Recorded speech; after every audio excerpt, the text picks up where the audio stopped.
Hi, this is Maddie, ICT Rock Girl. You're listening to the Thirsty Thursday podcast on ICT/radio.com.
What's up, everybody? Welcome to this Thirsty Thursday podcast. We have a special one for you. It's number 52. Yeah, we're going to hit you with some fucking razzle-dazzle in this one. We're all over the place, and it is going to be a killer podcast. I hope. In my mind, it is anyway. If all the parts go together like we think they are. This is gonna make us work, make us sweat a little bit, but I'm good with that. I hope you guys enjoy it. Derek, speaking of sweating, if you're hot and your AC doesn't work, give Alpha Heating and Air a call. I'm telling you what, it's hotter than a sunbitch out there. Give them a call if your AC breaks down or if you just want the peace of mind to know that it's going to work perfectly. So 316-765-4492, Alpha HC. 16 at gmail.com. They do sell LG and York brand new units, but they do service all units. They have a $75 tune-up special right now. You can't beat it. It's way better than having problems, having just a hot house, and being helpless. So do not wait. Make sure you hit them up. Derek, who's our second sponsor? Top Shop Paint Repair. They can handle anything from fiberglass on your boat. They can tint your windows. They'll paint your car. They'll pretty much do anything.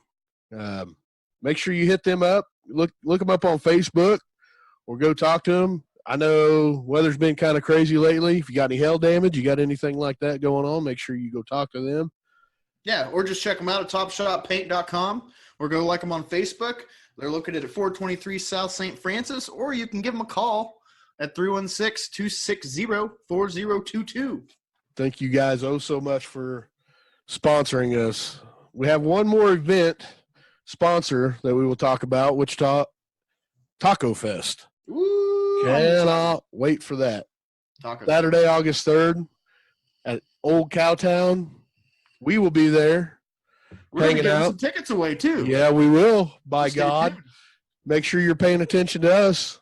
We will have tickets for the Taco Fest, hanging out, waiting for you, possibly. There will be $1 tacos. All local vendors. Tickets are $10. If you go on there right now, they are 33% off. That's a hell of a deal. Yep. I don't know the math on that because I'm stupid, but Save some money for your tacos. cheap. Get them now. $10 is cheap because there's live bands, there's live DJs, there's family games. It's a family-friendly event. Tequila. Hey, and if you don't feel like getting them online and you're one of those people that just likes to go pick up a physical ticket or whatever, you can get them at any Mobilecom location across Wichita. Absolutely. So if you love tacos like me and my partner in crime over here do, and you love tequila, you love margaritas, you like DJs, you like Cowtown, whatever you like, make sure you're there. All right. Because it's going to be a good time. So without further ado, we are going to get into this banger of a podcast. We actually have 2 interviews lined up for this. So you don't get to hear as much of me and Eric talking. Well, not till the second. Not rambling anyway.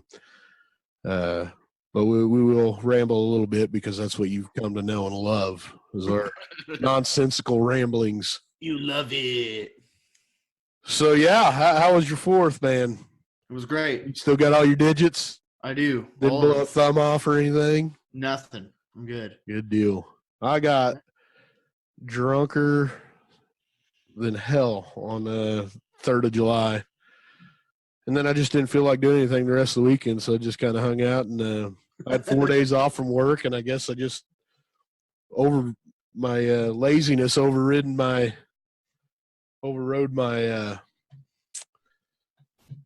I don't know what word I'm looking for, but What word are you looking for? you know what? I can't even remember. Oh shit! Ah, dang it! Anyway, I was lazy all weekend. That's what I'm getting at. I got some shit done, I guess, on the computer. Cleaned my computer up a little bit, and I did that too. just relaxed. Got a little rest in, man. I needed it, much needed. Got a busy week ahead of us, so we will be out by the time this comes out. We will have played at the picnic in the park. Yep. Which we played last year, and which was a blast last year. Hotter than shit, but it was fun. Yep. I'm hoping they moved us to some shade. I doubt it, but Yeah, me too. Why would they? But 40 minutes near heat exhaustion, it's worth it. It's worth it to hear the crowd cheering. I hope they cheer. If they start booing us, I'm going to start throwing mics at them. It's hot. I'm not putting up with the shit.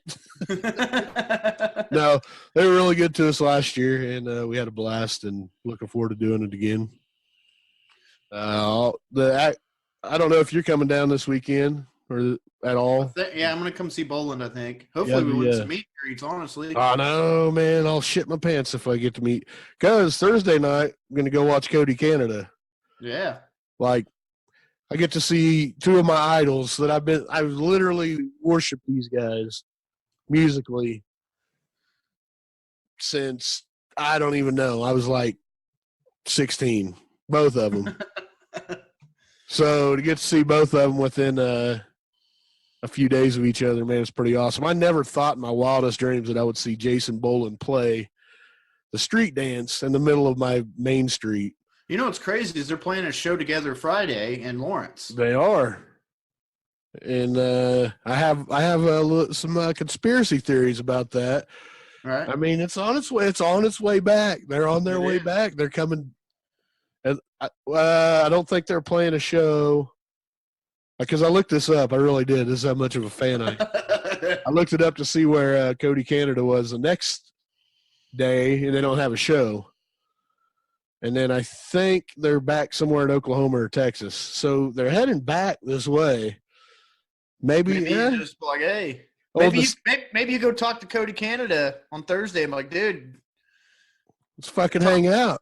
Go talk to Plato. I'm like, dude, you should really hook up with Jason Boland on Saturday on your way back. I'm just going to be happy to just go see. And if you're listening, it will be tonight, I guess. It will be the night of the Cody Canada concert at the Wave. If you don't know who we're talking about, go check them out. Old school, like red dirt rock country. So badass to watch.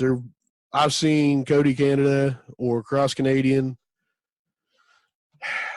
God, I don't know, 10 times probably. Never disappoint me. Always a good show. So, come out to the Wave. And tickets are like $5. It's like $15 for the VIP. And I'm curious, it might be out at I don't know if it's going to be an outside show or what. Yeah. There's a VIP pit. I've never seen a pit.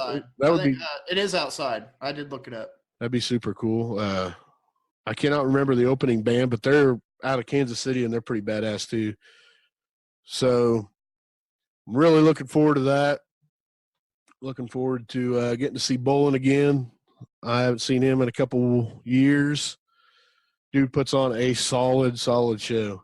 So, but we get to we'll be hanging out for the Wheat Fest down here in Wellington, little Podunk, Wellington. You want to get a little dose of small town living? Come down here. Just hanging out on Main Street, man. Be carnival rides, attractions, be music. I think Across the Pond plays on Friday. Ringer Star is opening up for them, I believe. And I know, gosh dang, I can't remember who the other band is that plays. But on, I think, Thursday night. But anyway, doesn't matter what night. They did a really good job down here of lining up some good shows for the Wheat Fest. So, Eric, what is your favorite thing about, your favorite memory of the Wheat Festival? Man, I remember I really liked going watching the bed races and stuff like that, but I also liked the street dances were amazing because you just get to go hang out with chicks and stuff like that, and your parents kind of just let you roam around. But there was also I really enjoyed the carnival as a kid down there. You know, it was the one time a year a carnival ever came around, you know. Right. And it was fun. Back when it was over in the, old high school parking lot. Yeah. Remember that. It was just anybody and everybody would be down there. And you just get to hang out with people and yeah. Yeah, man. I mean, that's about my favorite. You pretty much touched on everything that I enjoyed. I still do enjoy about it. The carnival is so damn overpriced now. Yeah, it didn't used to be. Luckily, my kid is she's not much of a daredevil, so I get off cheap. She doesn't really care about the carnival too much, other than some games and riding the tilt-a-whirl and cotton candy or funnel cake or something. Yeah, I get out of there with a $20 bill. I'm fine. Yeah. But the street dance and see, the one thing about our little hick town is I don't know if they do this in any other hick towns. There's two considerably fucking hick things that go on in our town during the wheat festival.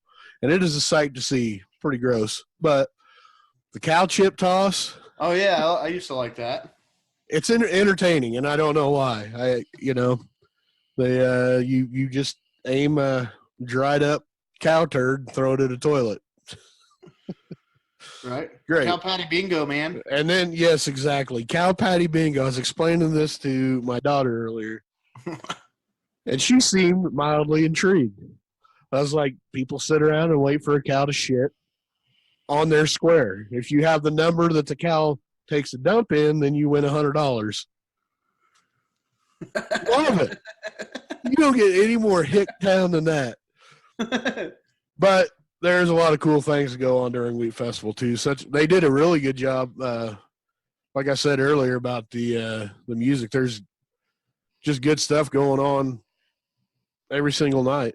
You know, music wise, entertainment wise, there's a lot of vendors and. They got Annie Up coming down there. They got which is kind of crazy. Across the pond really and Across the Pond and Ringer Star are playing Friday night, I believe.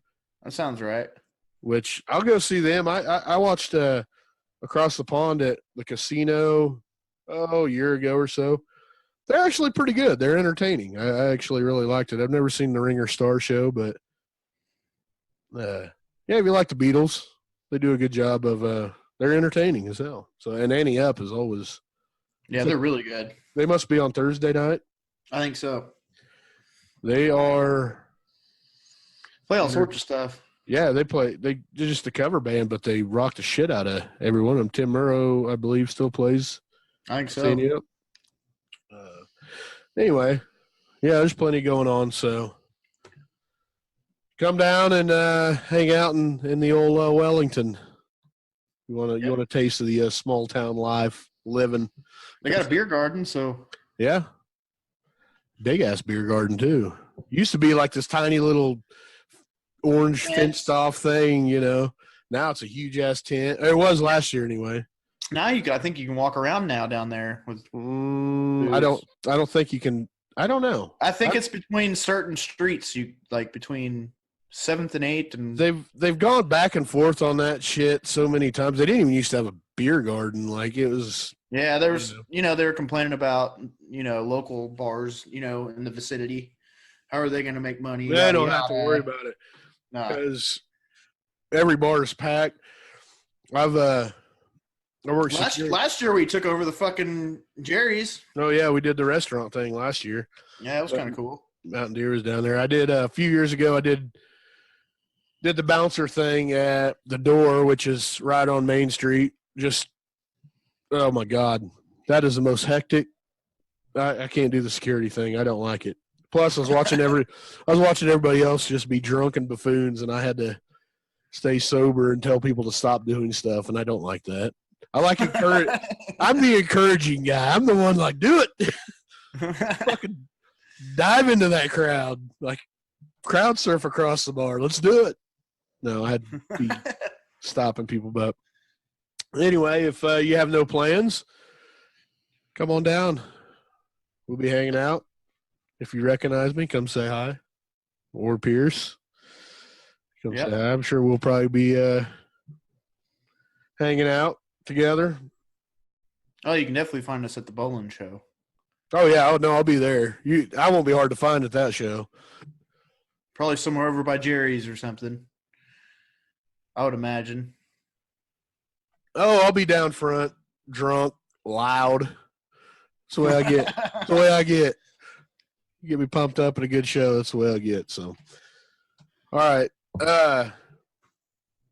So, you think we've talked enough? Yeah. Think we should get into our interviews? Yeah. Quick rundown of Glenn and Luke. Glenn Shipman from Tequila Ridge and Luke from Red Cat Recording are going to be talking to Maddie, ICT Rock Girl. They're going to be interviewing her, and I'm ready to hear that interview for sure. Yep. We've actually done a couple of interviews with her, but for whatever reason, there's been a few bands like this that they have a curse on them, Every time we try to do an interview, Flashpoint's another one, but just something always goes wrong with it. They're always really good interviews. Yeah. Fantastic interviews. But there's a sound issue, or people just want to sit down and talk with us, or Whatever it is. interrupted. I don't know. You name it. But at any rate, we decided since we can't get it right, we're going to kick it over to Glenn and Luke. And they're going to hang out in the Red Cat studios and talk to her. I'm pretty pumped because I like the interviews that they're putting out. Yep. And I guess we're in on them too, but Glenn does a really good job of asking the questions that we don't even think of. I wouldn't even ever think of asking some of the stuff that he does. So they will talk to her. And then after that, we got a interesting one, something a little off the cuff. Yep. It is, let's tease it a little bit. Tease it a little bit. But it's going to be a conspiracy discussion. Yep. I don't know what to think about it. I'm going to try to stay. I'm going to try to stay open-minded. Yep. I know that, and I'm not going to tell anybody they're wrong because I don't know myself. To me, I think it sounds asinine, but I don't know for 100% certain myself. So, all right. We will just leave it as a conspiracy discussion. So, yep, you get to find out after the break. Yeah. But anyway, we will leave you the song that you heard at the top of the podcast was this little gal right here. She is an insane musician. She's really good. And I encourage anybody to get out and watch her whenever you can. Because she's going to blow up. She's going to be something awesome. She already is awesome. Yep. So this is ICT Rock Girl. Welcome to the Thirsty Thursday Spotlight, featuring interviews from top Wichita acts and artists, recorded live from beautiful Red Cat Recording in Peck, Kansas. Featuring Eric and Derek from ICTRadio.com and produced by Luke Wallace. Listen up, you knuckleheads. Here's your host, Glenn Shipman. Hey, you knuckleheads, it's Glenn Shipman coming to you live from Red Cat Recording down in Peck, Kansas. Very happy and very excited today to be talking with Maddie, the ICT Rock Girl. How you doing, Maddie? I'm doing pretty good. How are you? I'm great, thank you. You guys are listening to us on ICT-radio.com and on your favorite podcast app. Maddie, is this your first podcast interview you've ever done? Yeah, actually. Do you listen to podcasts? Kinda. Not really, though. How do you kinda listen to podcasts? I don't know, like, every once in a while. I only listen to one podcast, though, but it's not very often. Which one is that? The Jenna and Julian podcast. Well, this is going to be just like that, except completely different. So we have Luke back with us, too. He's in the control room, making sure everything sounds good. So have you ever been down to Peck? Is this your first time at Red Cat? Yeah. It is the first time. What do you think of this studio? It's pretty nice, huh? Yeah. You have been in a studio before, though. Where did you record at? What was it? Carter Green. Carter Green? Yeah. It took me a while to remember that. Green jeans. He is, yes. I'm a fan of green jeans. What was that experience like for you recording? It was, like, new because it had to go back, redo things, had to do them a little more perfect, more, like, better than I do it live, Sure. But did you think it made your live performances a little better, too? Yeah. So we're going to get the obvious questions out of the way first. How old are you? I'm 12 now. You're 12, and you're killing it on the live scene right now at 12 years old. So when did you start playing guitar? I started playing guitar when I was about 7. It's mostly influenced by my dad because he had a guitar laying around. Does your dad play the guitar? Kinda, but he's not very good at it. He's sitting on the outside of the control room looking at us. He said he wasn't going to listen, but I just saw him crack a smile. So he played a little guitar and he kind of got you interested, or did you just decide that you were going to do it on your own? He got me interested, and then I started taking lessons. I got my own guitar, And, it kind of just continued, and I started playing with live bands, and the whole Wichita scene was more familiar throughout the years. Sure. So, do you play anything in school? Well, I used to play percussion, but I'm quitting for middle school. And my school is weird, so it stops at 6th grade at intermediate schools, and then we go into 7th grade, which is an actual middle school, so I get to start choir that year. Nice. Which school district are you in? Goddard Middle School. No kidding. Awesome. My girlfriend is a teacher in Goddard. She's at Oak Street Elementary School, so I know the music program out there is very, very good. Yeah, especially band stuff, too. Especially band stuff, yeah. So that kind of brings up a good question to me. What do your friends think about you being a freaking rock star? I mean, because you've got to do some great things. They have to be a little bit jealous. You have to be the most popular girl in school, right? No, well, kinda. Just people know me for it. A lot of my friends just joke around, you're famous, whatever. Well, you are pretty famous. I mean, I've never met Gene Simmons. Have you met Gene Simmons? I have. Tell us about that. That was a mind-blowing experience, and I'll probably never do anything like that again, but it was probably one of my best experiences musically. Sure. So how did that come about? Because some of our listeners don't know that you got to play with Gene Simmons and Kiss, or from Kiss. Yeah. It was in Oklahoma. It was a little show. We decided to go because I was in a Kiss show at the time. We're doing Kiss music, and I was playing in the parking lot because my parents thought it was a good idea, and I was like, okay, cool. So I was playing in the parking lot with a little amp. A lot of people were coming by. After, when it was about time for the show to start, it was 45 minutes before, I got asked by one of his managers or somebody that he worked with to come back into his trailer and play for him, and I was blown away. And I bet. I'm blown away. I was really excited, very nervous. And then finally when I got in, we just talked about music stuff. Did he try to sell you any merch? No. They have one of the best merch plans ever. Yeah. But that is a crazy cool story that, it's almost a Justin Bieber story. He was playing in a parking lot, getting recorded on YouTube and discovered that way. Do you think that's the way things happen nowadays? It's hard to say. People get viral and get more seen by media in different ways. It's absolutely. That's very intelligent for you to think that way. What do you think that you do that sets you, well, I can't say in your peers, because your peers, they don't even know how to play the guitar, but you're competing with people that have done this for 20, 30, 40 years and kicking their butts. What do you do to set yourself apart? That's a weird question. I don't really know. I'm younger. I don't think the younger always plays into it too. I mean, that may be the reason people look your direction, but the reason they continue to listen to you is because you sound great.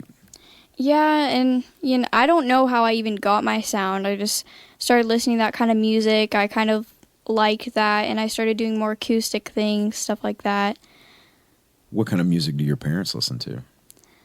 80s rock, stuff my dad listens to not old rock, but newer rock that sounds older, newer artists that take in older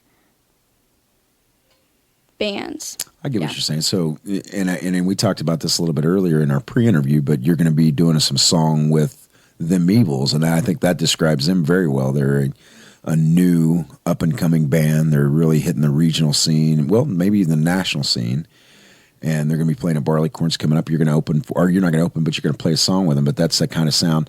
Who else have you got to play with in Wichita? Let me start. One of my first bands that I played with was The Band.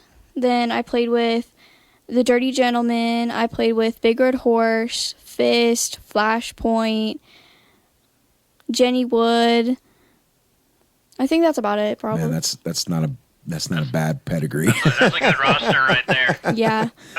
So I've heard all those guys, and man, it's hard to rank any of them. But I think one of the two that I would really want to find out a little bit more about. What did you think about Nikki and Big Red Horse? Did she give you any pointers on how to? Yeah, she actually came to my recording. She really helped me because singing was kind of a new thing to me, but I got better at it as the years went by, and I'm getting a lot better with vocal lessons. Sure. So you're continuing your craft even though you've probably mastered it more than most people. Well, that's good to hear. And I love Nikki to death, but what about Jenny Wood? Was there any inspiration that you drew from her? Yeah, she's probably one of the most inspirational people to me in the music scene, especially like females. They're really inspirational and influential to me. I'm not a female, but I'm still inspired by both Nikki and Jenny. And, that's not anything against the band Fist. They're Dirty Gentlemen. Dirty Gentlemen, by far one of my favorite bands in Wichita. And Jeff Dreiling and I are super, super close. And, Jordan Bolig from the band. Yeah, they're really cool people. His brother, Phil Bolig, played with our band for a while. And he's also the lead guitar player for the Dirty Gentlemen. And yeah, I think that's pretty neat that you got to play with some of these bands. Well, and not just some of these bands. I mean, that's the Big Red Horse band. They're kind of bluesy. Jenny Wood is a little bit more alternative, new age.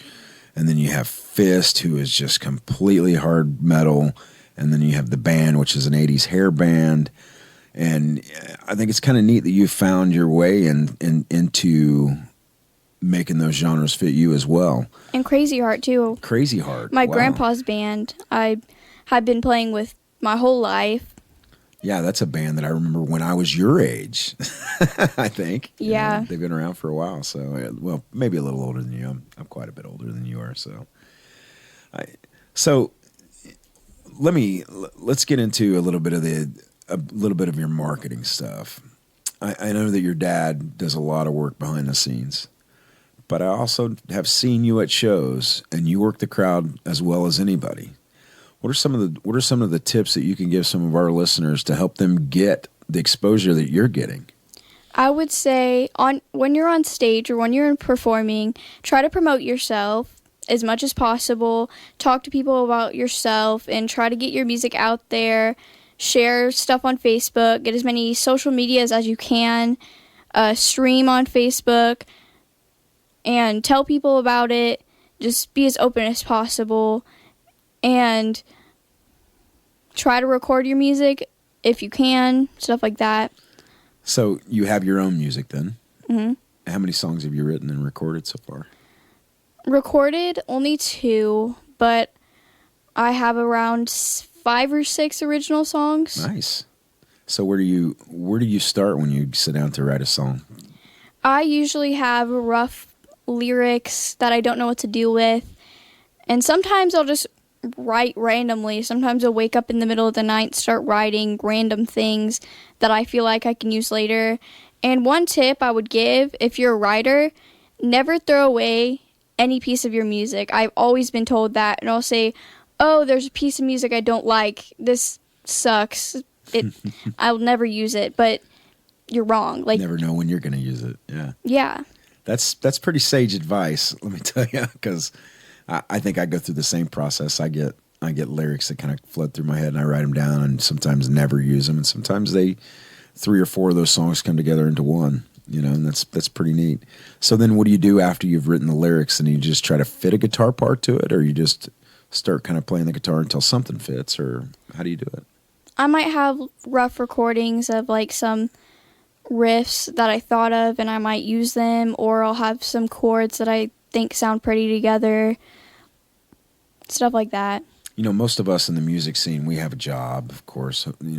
Few of us are lucky enough to be able to be supported typically only by music.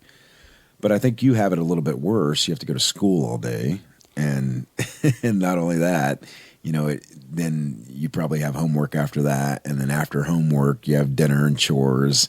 Where do you find the time to practice your craft, number one? How do you manage your time that way? And number two, how often do you get to practice? Well, I practice almost every day. In school, I'll usually do my homework as much as I can. In summer, it's great because I have most of the day to work on stuff. That makes sense. So you kind of just fit it in where it fits in, I guess. Yeah. And then I know that your dad, Chris, is very supportive of you, and your mom, she's probably one of the biggest proponents I've seen of any musician. So I know that they both support you. What have they done for you that you can kind of lay out for us that's helped you take you to that next step? So much. They talk to people when I'm too nervous to because I'm a shy person. And I don't get that. Do you get that, Luke? I have not noticed that. I don't get that at all. Well, I'm more familiar with you guys. I've talked to you a couple of times. Sometimes it takes me a while to talk to people. I'm weird like that. I don't know, but I didn't notice that the first time I talked to you though either. So maybe that's something you have in your mind, but it sure doesn't show. Which is great. Fake it till you make it. That's right. Well, I'm getting better. So back to your parents. Yeah. Well, they talk to people. They help me. Money, of course, because I don't have that kind of money at my age. I don't work. I don't have extra jobs I have to do. And I try to help as much as I can with them. Do you have any brothers and sisters? No, that's actually the best part. Wow. If I had siblings... You might have a rock band. Maybe. I'm an only child, too. Yay. Yay! Only childs reunite. I'm the oldest of three, and my brother probably has one of the best vocal voices that I've heard. My dad probably has the best that I've ever heard. Your dad's got a great voice. Yeah. I remember him from the my auction goodness. days. But my brother's got a great singing voice, and he and my sister are just not interested in it. My sister plays the piano. My brother can probably play anything, and yeah. Don't have that spark, huh? Don't have the spark. Well, I'm excited to hear you play the guitar sitting over there. Do you want to play us a song? Yeah, sure. Great. We're going to get Maddie set up here. She's going to play. What song are you going to play You guys for us? hang tight and I'll get that guitar over to you. I'm going to play Maybe because you guys usually play it. Most people on ICT radio know it. So. Okay. And I don't want to give away any of my new music, so. Well, we're going to have an exclusive right here. Maddie's going to be singing Maybe, right? I think you guys have probably heard this on ICT-radio.com. I know you've heard it on the top 10 because I've heard it several times on the top 10. Congratulations. You guys are probably sick of it by now. No. I don't think so. So you guys sit back, relax, and here's Maddie, the ICT rock girl.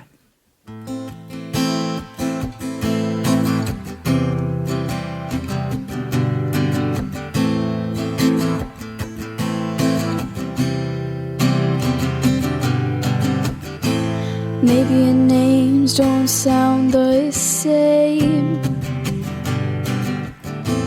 Maybe your heart's beating different counts.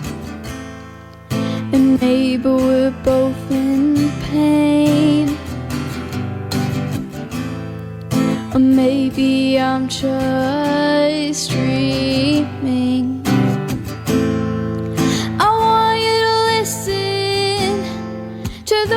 I'm speaking, 'cause I may hurt you, and it might haunt you. I want you to listen to the words I'm speaking, 'cause I may hurt you, and it might haunt you.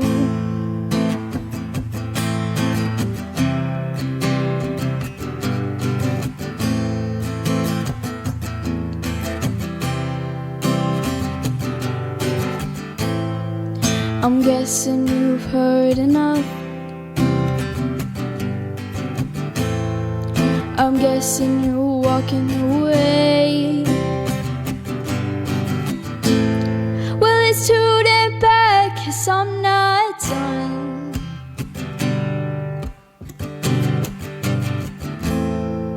I want you to listen to the words I'm speaking, 'cause I may hurt you, but I know it will haunt you. I want you to listen to the words I'm screaming. 'cause I may hurt you, but I know it will haunt you.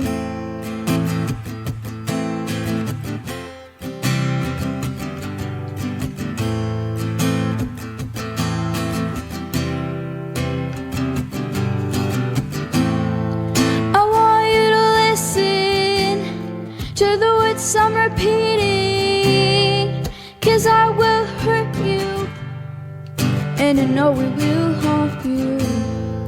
I want you to listen to the words I'm screaming, 'cause I will hurt you, and I know it will haunt you. How about that, guys?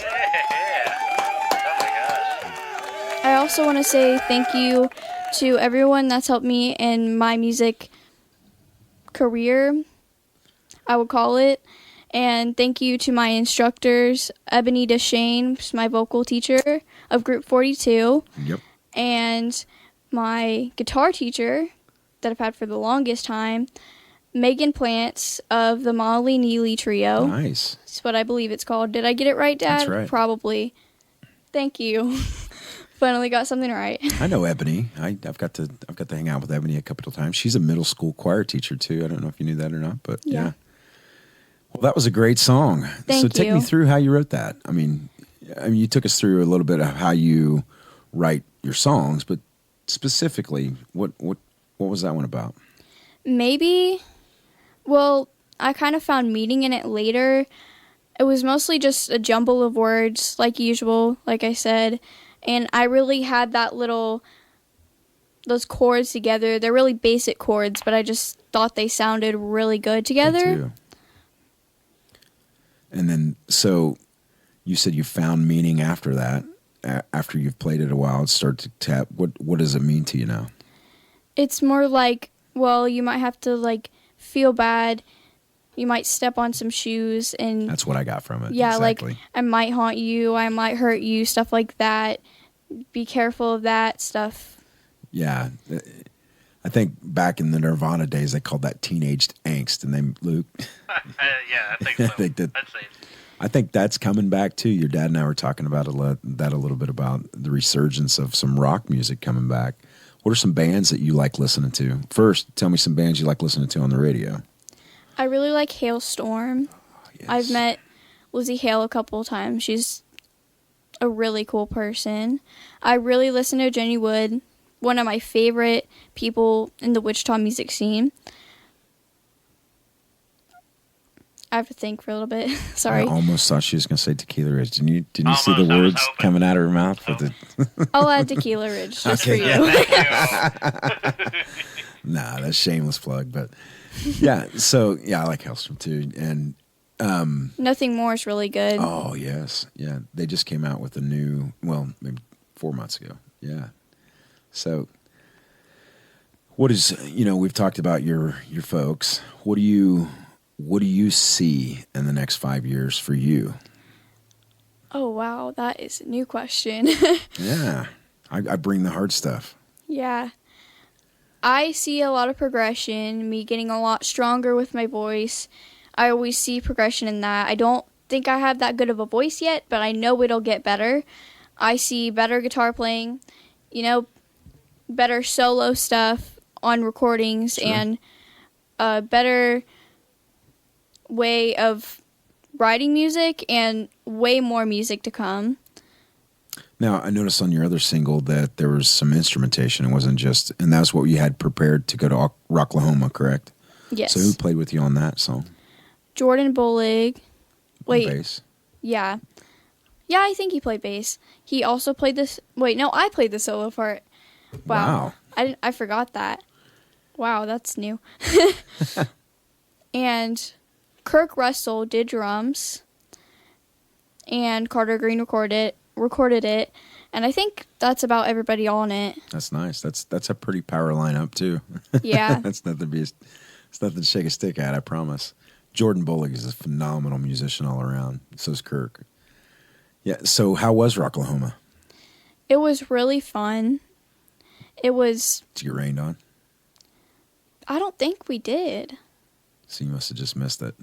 Yeah, which that was a good year. There were so many good bands playing. Sure. A lot of stuff that I heard from my trailer from the area. And we met a lot of new bands that we're now closer with.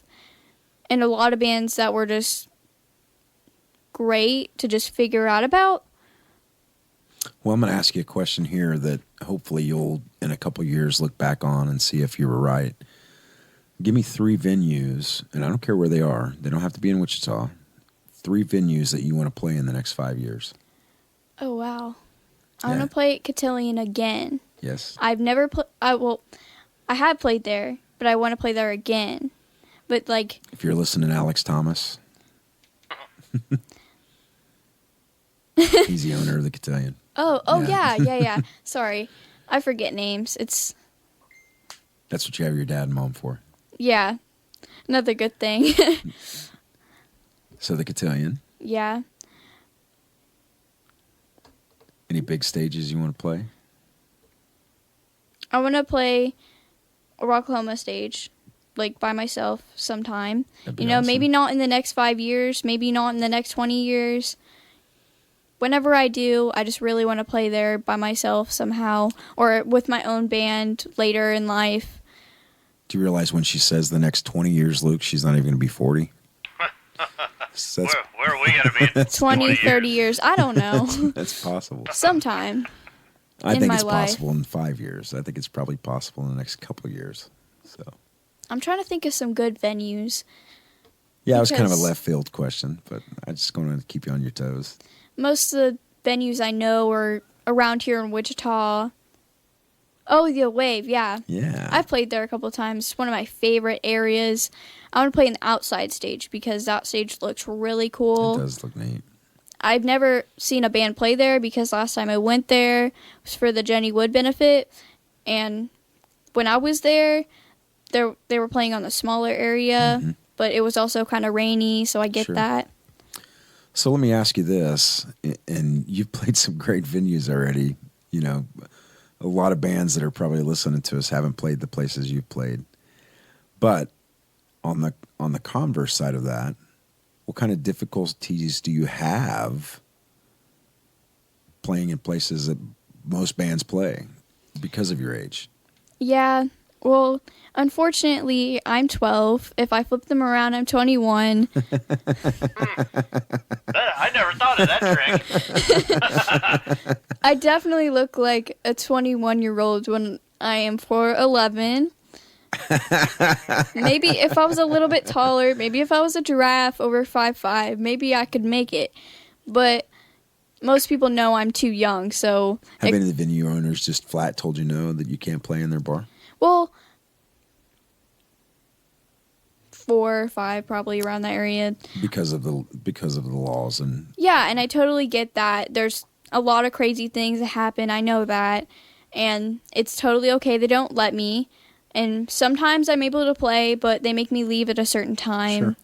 So that's, Well, let me tell you, you're going to have plenty of time to play the bars. Mm-hmm. You've yeah. got a unique time right now to be doing what you're doing. You're just going to have to find other places to do it right now. Believe Yeah. me, you're going to be sick of the bars. But Absolutely. Look at Glenn. Look at what bars have done to Glenn. The poor guy in there. Me too. You know. Yeah. You're making your own scene.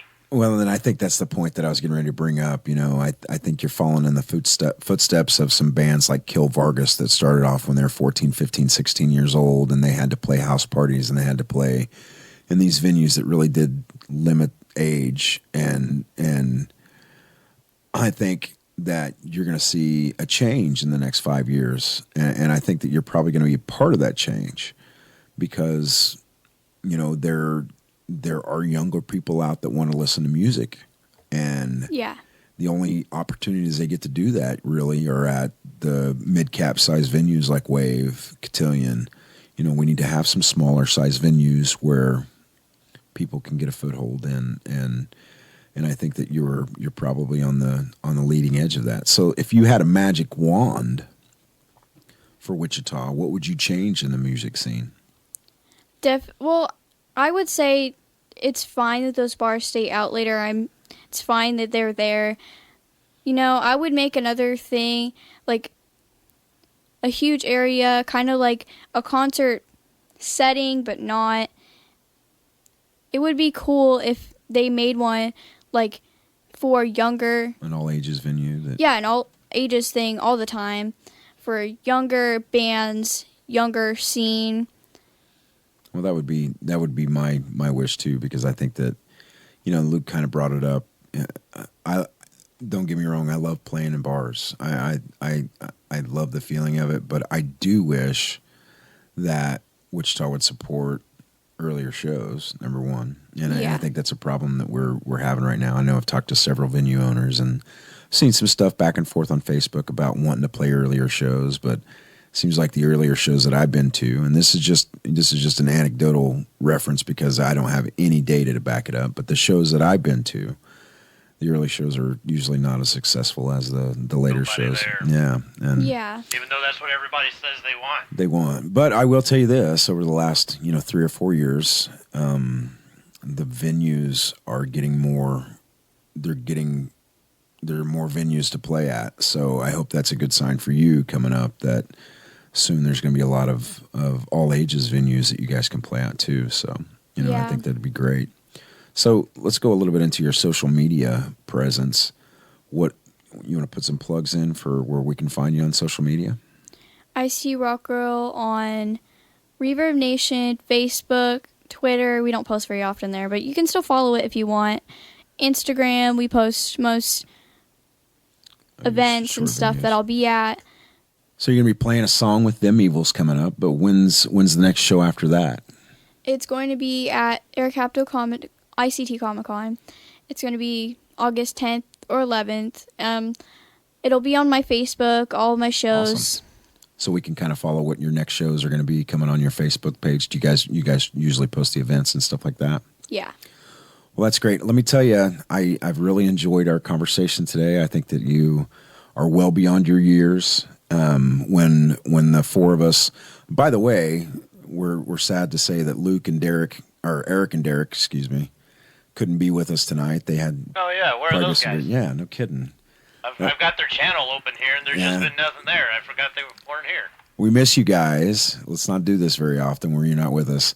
But when we were all four talking about who we'd like to interview, because this is a pretty new deal for us too, and unanimously your name came up. So I think that's pretty awesome, and I really appreciate you taking the time to come down to Peck and sit and speak with me for a little bit, because I know everybody in this room is going to be watching you, and I hope everybody that is listening to us today on ICT-radio.com and on their podcast apps are going to be following your career and hopefully come out and get to see your shows. So yeah, I'm very excited to be here today, and I'm very grateful.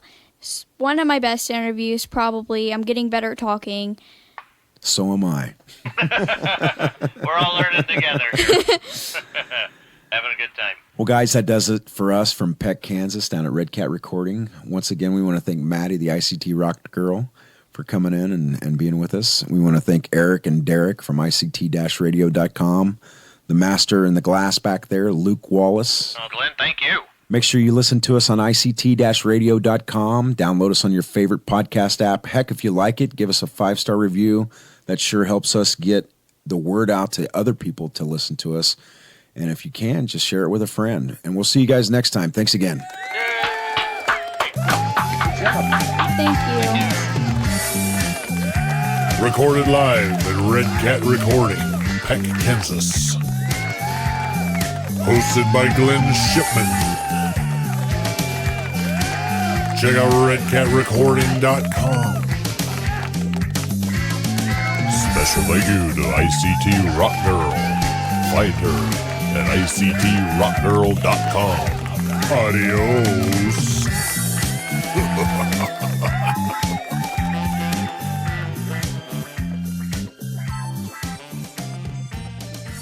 All right, that was ICT Rock Girl and Glenn and Luke. So we appreciate everything that you guys do for us, interviewing, lending your time there at Red Cat Recording. Mr. Luke Wallace, Glenn Shipman, thank you for taking time to do the rundown and interview as well. And Maddie, ICT Rock Girl. Thank you so much for sitting down with us. We're glad we finally got a interview with you that everybody can hear. Yep. Hey, and go like her page on Facebook. Go find her ICT Rock Girl. Absolutely. She has a killer story. So such a young age and accomplished quite a bit. So look forward to seeing where she goes. Derek, after the break here, we're going to play a song. We're at the halfway point. We're got a song that we're going to play, and then we're going to get into the conspiracy talk. But first, we're going to play a pretty awesome track that we've had for a while, but we just kind of are revisiting. And I think we played them once. I think right when we first got them, because it's an interesting band, but it's a fitting. It's like I said, I was like, this is an out there conversation, so we need one of those out there bands. Right. They have the whole psychedelic kind of crazy thing going for them, man. So I dig them. I really like them. So we're going to take it to the break, and once we come back, we're going to be hanging out and having a discussion. So this is Sunshine Dreamers with Are We All Just Frogs? We will see you on the other side. And I'm staring at the world, hoping for a chance to find a reason, something to help me to explain all the underlying questions. Why all that we say without a purpose, Oh, other than why changing out the point of view?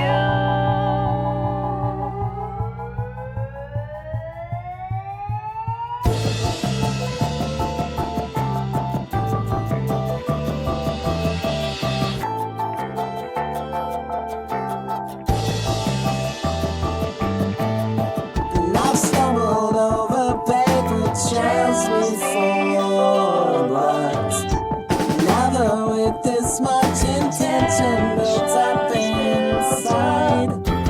I need a reason to explain all the undefined questions.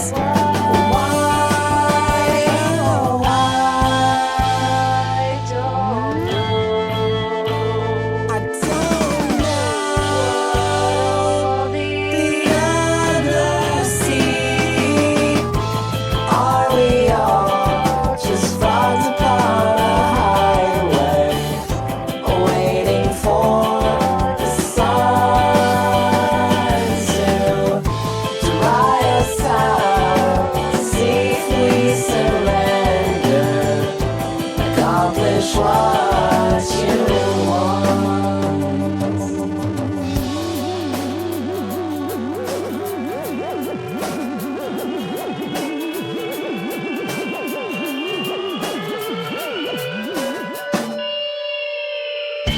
And maybe it's all just an old joke.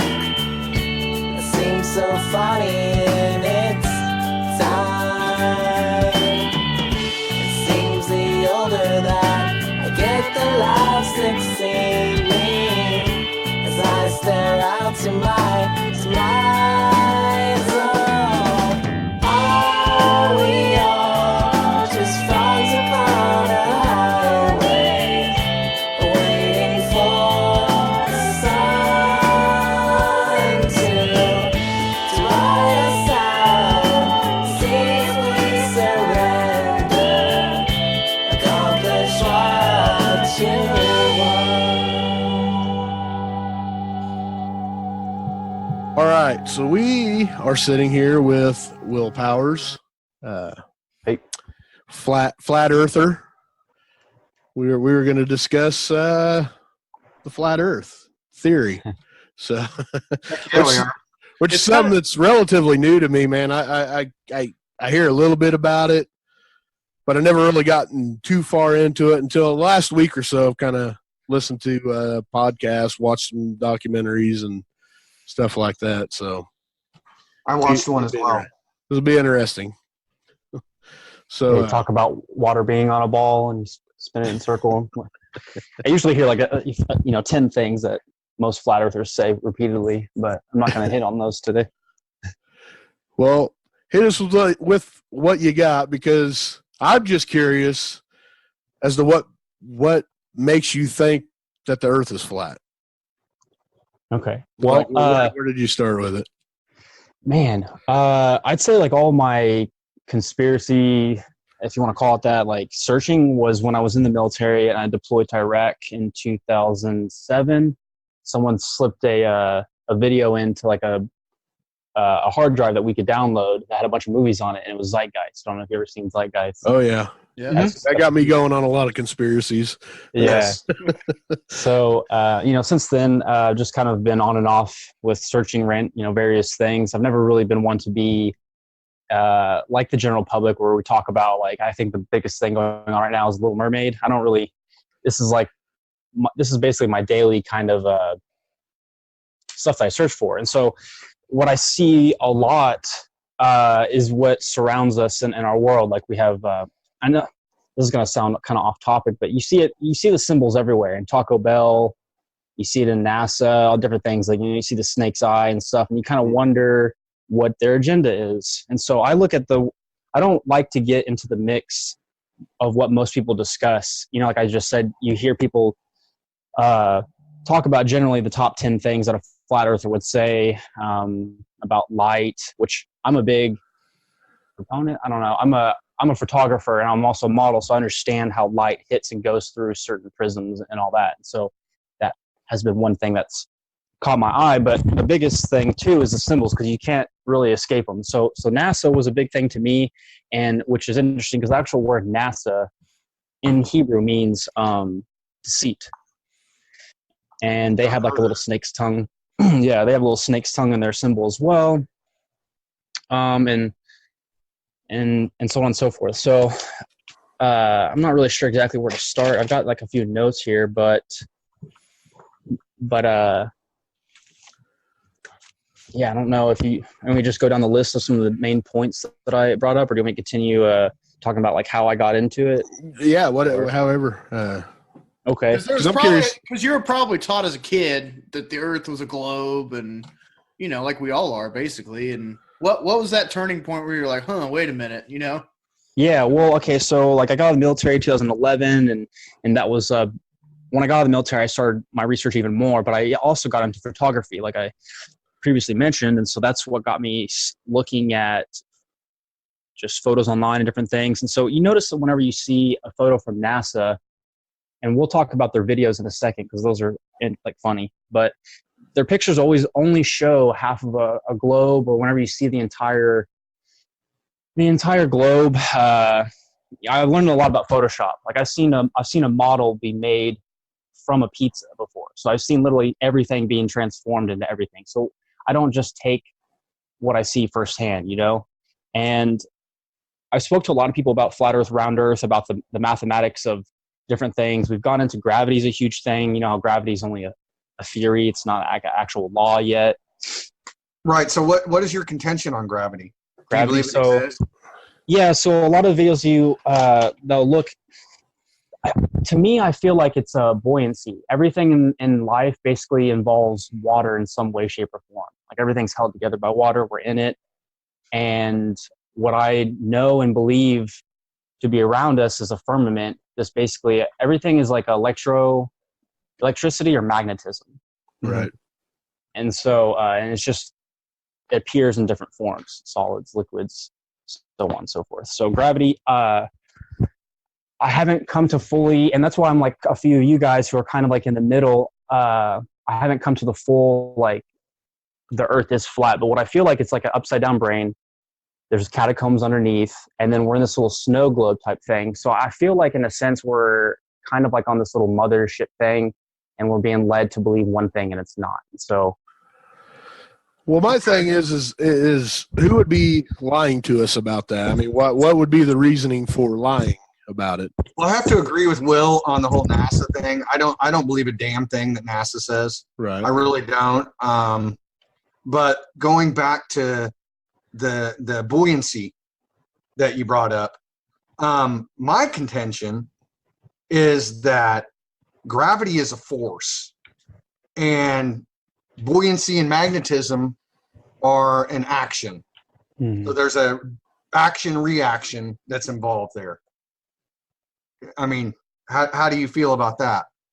Yeah, so I think that a lot of the globe Earth theories and such are trying to stray people away from a dogmatic, pragmatic. Basically, the way to control people is through their minds, obviously, right? Mhm. And Agreed. make them believe a certain thing. And so I believe in a higher power. My parents raised me Christian and all that stuff, but if you can get people to believe in a certain God that does certain things, you're controlling a large mass of people. And if you control kind of where, if you control like what people are living on, or like how far we're actually, if you can segregate the people in any way, then like that's the way to do it. So Right. When I've got into music production, and I've realized that, the word Om, the beginning of, it's like the symbol basically for the beginning of creation. And I'm kind of a big, what do you call it? I believe in the Big Bang Theory. I believe in Fibonacci sequences and stuff like that. And so, the term, like I mentioned before, the term electromagnetism, it's really magnetic electricity, because magnetism comes before electricity. And so once it vibrates so fast at a certain level, that's when it creates light. And so you go into Genesis and it said, and then he created light and saw that it was good. That's just really a metaphor for the Vesica Pisces. And I can go into all that stuff later. But back to your quick thing about buoyancy and such, and why we're kind of like sticking to this earth and things, is I believe it's like magnetism, because we're made of basically, 85, 90% water and a bunch of heavy metals, or like different metals inside of our body. So I'm trying to understand the body more. Does anyone listen to Tool by chance? Like, I don't mean to get way off topic, but Yeah. he talks about Fibonacci a lot, and how red and yellows I see, and he also talks about that song at 46 and 2 is just ahead of me. Well, we're 44 and 2 chromosomes, and so I think that there's a part of our DNA that we actually have to remove to continue in our evolutionary process. So I kind of believe in all the sense, like evolution, reincarnation, Big Bang. Like, it's basically just a mathematical like equation, like matrix that we're living in. But for some reason, I feel like there's groups of people that have come to understand that and have probably been here for maybe a little while and don't want others to come to that like understanding. So I haven't fully like debunked exactly where we live, and I haven't gotten my own like rocket ship and flown to a certain degree and seen everything myself. But kind of makes you wonder though, like why do people get so mad about things, and they bring up the stupidest things to argue about, like the Little Mermaid, like you said earlier, when in reality none of that even matters. I think that we definitely, like you said, we're led to believe as little as possible. We're not. They want to keep us stupid for sure. We're not supposed to figure things out because we're the worker bees. We're the drones. Well, see, that's something I can agree on. Like, I get way into conspiracies for that same thing. I think they hide a lot. Just the corporations, the government, and all that. I'm so borderline paranoid about. Yeah. So what you guys are getting at is kind of like the Sumerian text. They talk about us being an engineered species, and you were talking, Will, about the chromosomes and how they manipulated our DNA sequencing to kind of dumb us down in a sense. Yeah, I can see that and kind of agree with that as well. It goes all the way down to what they recommend you eat, that sort of thing. Right. But it does seem like we do have a fair amount of willpower and free will. Like, it seems like I see both sides, yin and yang of life, a whole lot. There'll be a whole lot of people that are coming to the understanding of, hey, like, we can have our own thought. We need to, eat this, do this, think this. But then I just see like the generations below us. I'm like really scared. Tell me about it. Eating Right. Tide Pods and stuff. So, but So I got a question. So if what you say is true, which really the only people that could know are people that go to space, right? I mean, unless you go to space, you're kind of only taking somebody's word for it, right? I mean, in a way, there's very few people that have actually been to space, and some people would argue that nobody's been to space. Have they? Right. I don't know. I mean, do you think people have been to space? what do you think about the Van Allen belt? I agree with that 100%. Yeah, I mean, yeah, I don't think there's really But any that way out kinda- except for two, like the North or South Pole. Like when I looked at the yin and yang in a 3D version, and I also read about Einstein-Rosen bridges, which is basically like black holes. It looks like our Earth is kind of shaped like that, like the like Halo or like a big donut. Well, I And it agree might that the Van Allen belts are shaped like that. But Mhm. doesn't, in saying that, and you agree that there are Van Allen belts, that kind of goes against your argument of the firmament, correct? they're like one and the same for me, basically. Okay. Which is interesting too. You see in the movies. I'm a huge. I need to figure out the word I'm trying to use when I say this, but I like watching movies to find this like little secrets in them. You know, and you watch Hunger Games, and she shoots a little arrow into the firmament and like destroys that little grid. I don't know, but I've also read about. This is gonna sound funny to people who aren't used to reading about conspiracy type stuff, but Nazis basically going to Antarctica and looking for stuff in Antarctica. That's a huge one. Yeah. But yeah, was there a certain question that I needed to answer, or can I get at this one thing that I just read today? Actually, it was pretty interesting. No, go for it. It was this video of it. I think it was like a Navy chief something, and he said 95%. And this wasn't very long ago either. 95% of all telephone and data is transferred over submarine cables, which is underwater, and which is interesting. Talking about water and energy and different things, water or sound travels the fastest in water, but you have to have like a bigger, bigger initiate to start it.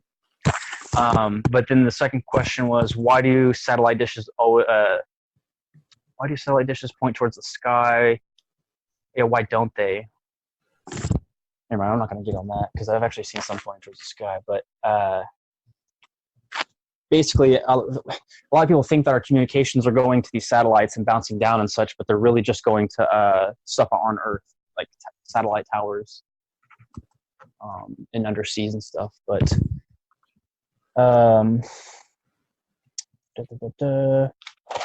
Rick and Morty. Oh yeah, when you read all the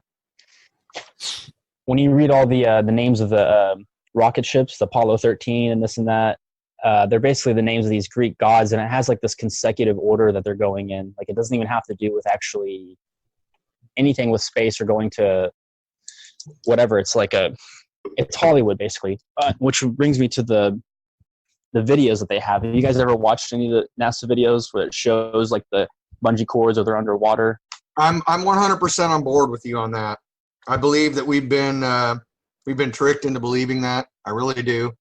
I don't believe a damn thing NASA says, to be honest with you. Yeah. I've watched I don't know how many videos about the moon landings, and I am completely convinced that we did not go there.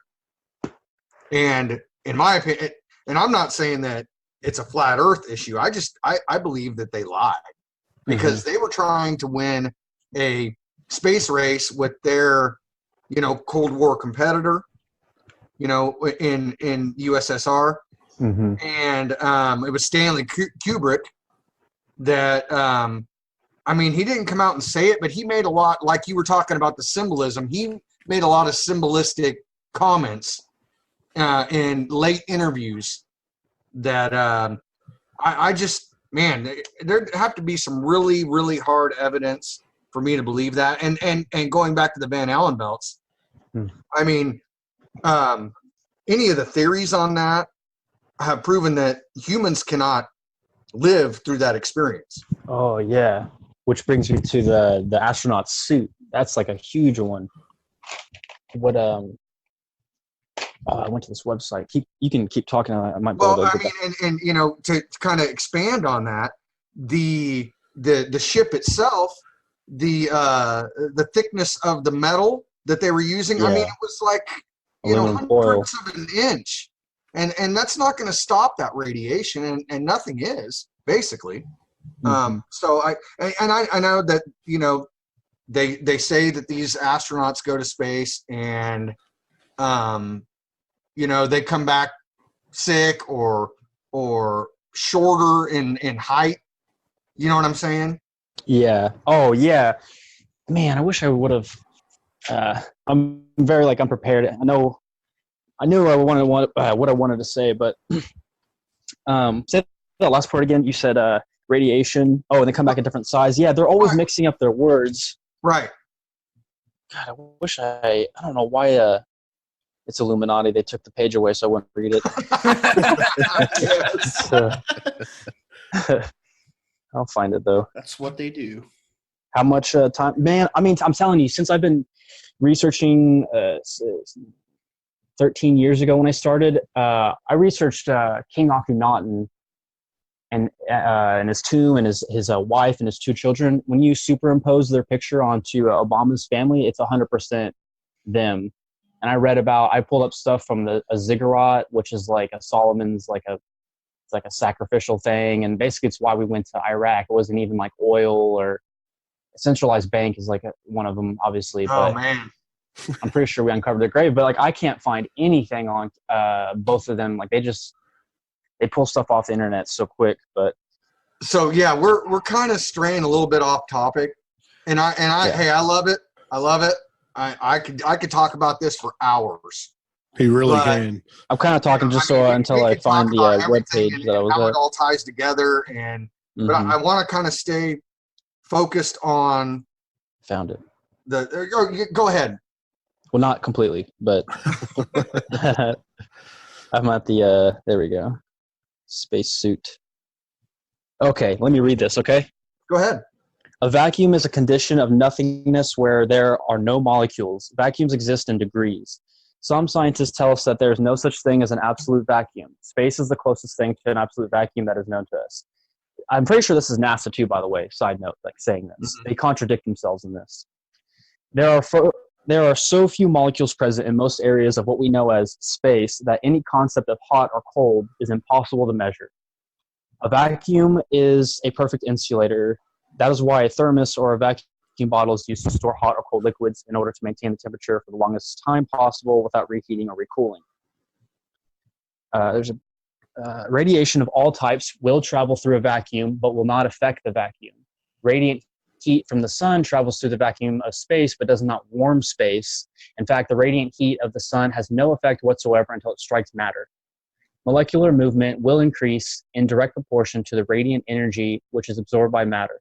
The time it takes to heat matter is exposed direct sunlight in space is determined by its color, its elemental properties, its distance from the sun, and its rate of absorption of radiant heat energy. Space is not hot, space is not cold. And that's kind of what I was saying earlier about how all matter is just vibrating on different frequency, and that depends on how much light is actually getting to it.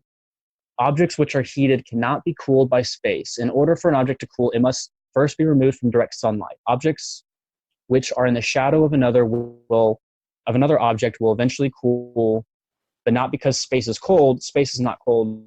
So basically, it's just talking about heat displacement. The lack of radiation. Thermodynamics. Or the light. Thermodynamics. presence of radiation. Yeah, it's NASA insists the spacesuits the astronauts supposedly wore on the lunar surface were air conditioned. An air conditioner cannot and will not work without a heat exchanger. A heat exchanger simply takes heat gathered in a medium such as Freon from one place and transfers it to another place. This requires a medium of molecules which can absorb and transfer the heat, such as an atmosphere or water. An air conditioner will not and cannot work in a vacuum. A spacesuit surrounded by a vacuum cannot transfer heat from the inside of the suit to another place. The vacuum, remember, is a perfect insulator. A man would roast in his suit in such a circumstance. And this is the last paragraph. NASA claims the spacesuits were cooled by a water system which is piped around the body, then through a system of coils sheltered from the sun in the backpack. NASA claims the water has sprayed on the coils NASA claims that water was sprayed on the coils, causing a coating of ice to form. The ice then supposedly absorbed the tremendous heat, collected in the water, and evaporated into space. There are two problems with this that cannot be explained away. One, the amount of water needed to be carried by the astronauts in order to make this work for even a very small length of time, and the direct 55 degrees over the boiling point of water. Heat of the sun could not have possibly been carried by the astronauts. NASA has since claimed that they have found ice in moon craters. NASA claims that the ice sheltered from the direct rays of the sun will not evaporate, destroying their own bogus air conditioning explanation. That's by William Cooper. Oh, William Cooper? Mm-hmm. Well, that's a whole nother subject, but go to what you're saying there. I have to agree with that because I have a little bit of experience with refrigeration, air conditioning, and there has to be a heat loss. So that heat has to go somewhere and be dissipated. And you're right, for them to say that process is happening in the vacuum of space is impossible. So I have to agree with you on that. There's another, I have a picture, like a meme here, and it's Buzz Aldrin said, "The stars all around are even brighter than they are here." And then below them, Neil Armstrong says, "We were never able to see the stars from the lunar surface." So like literally every astronaut is just a lying POS. I feel like, I don't know. So that's why I feel like you can look at both of it, like the mathematics and certain things of flat and globe Earth, and see how they would make sense and stuff. But I like to look at it from kind of a third perspective and be like, who's really lying here? These guys are the ones who are going, supposedly, here's the material they use. Let's look at like the science of kind of that. I don't know. Makes sense. Well, I've got a couple of points that I'd like to make. Right. Or I've got a couple questions for you.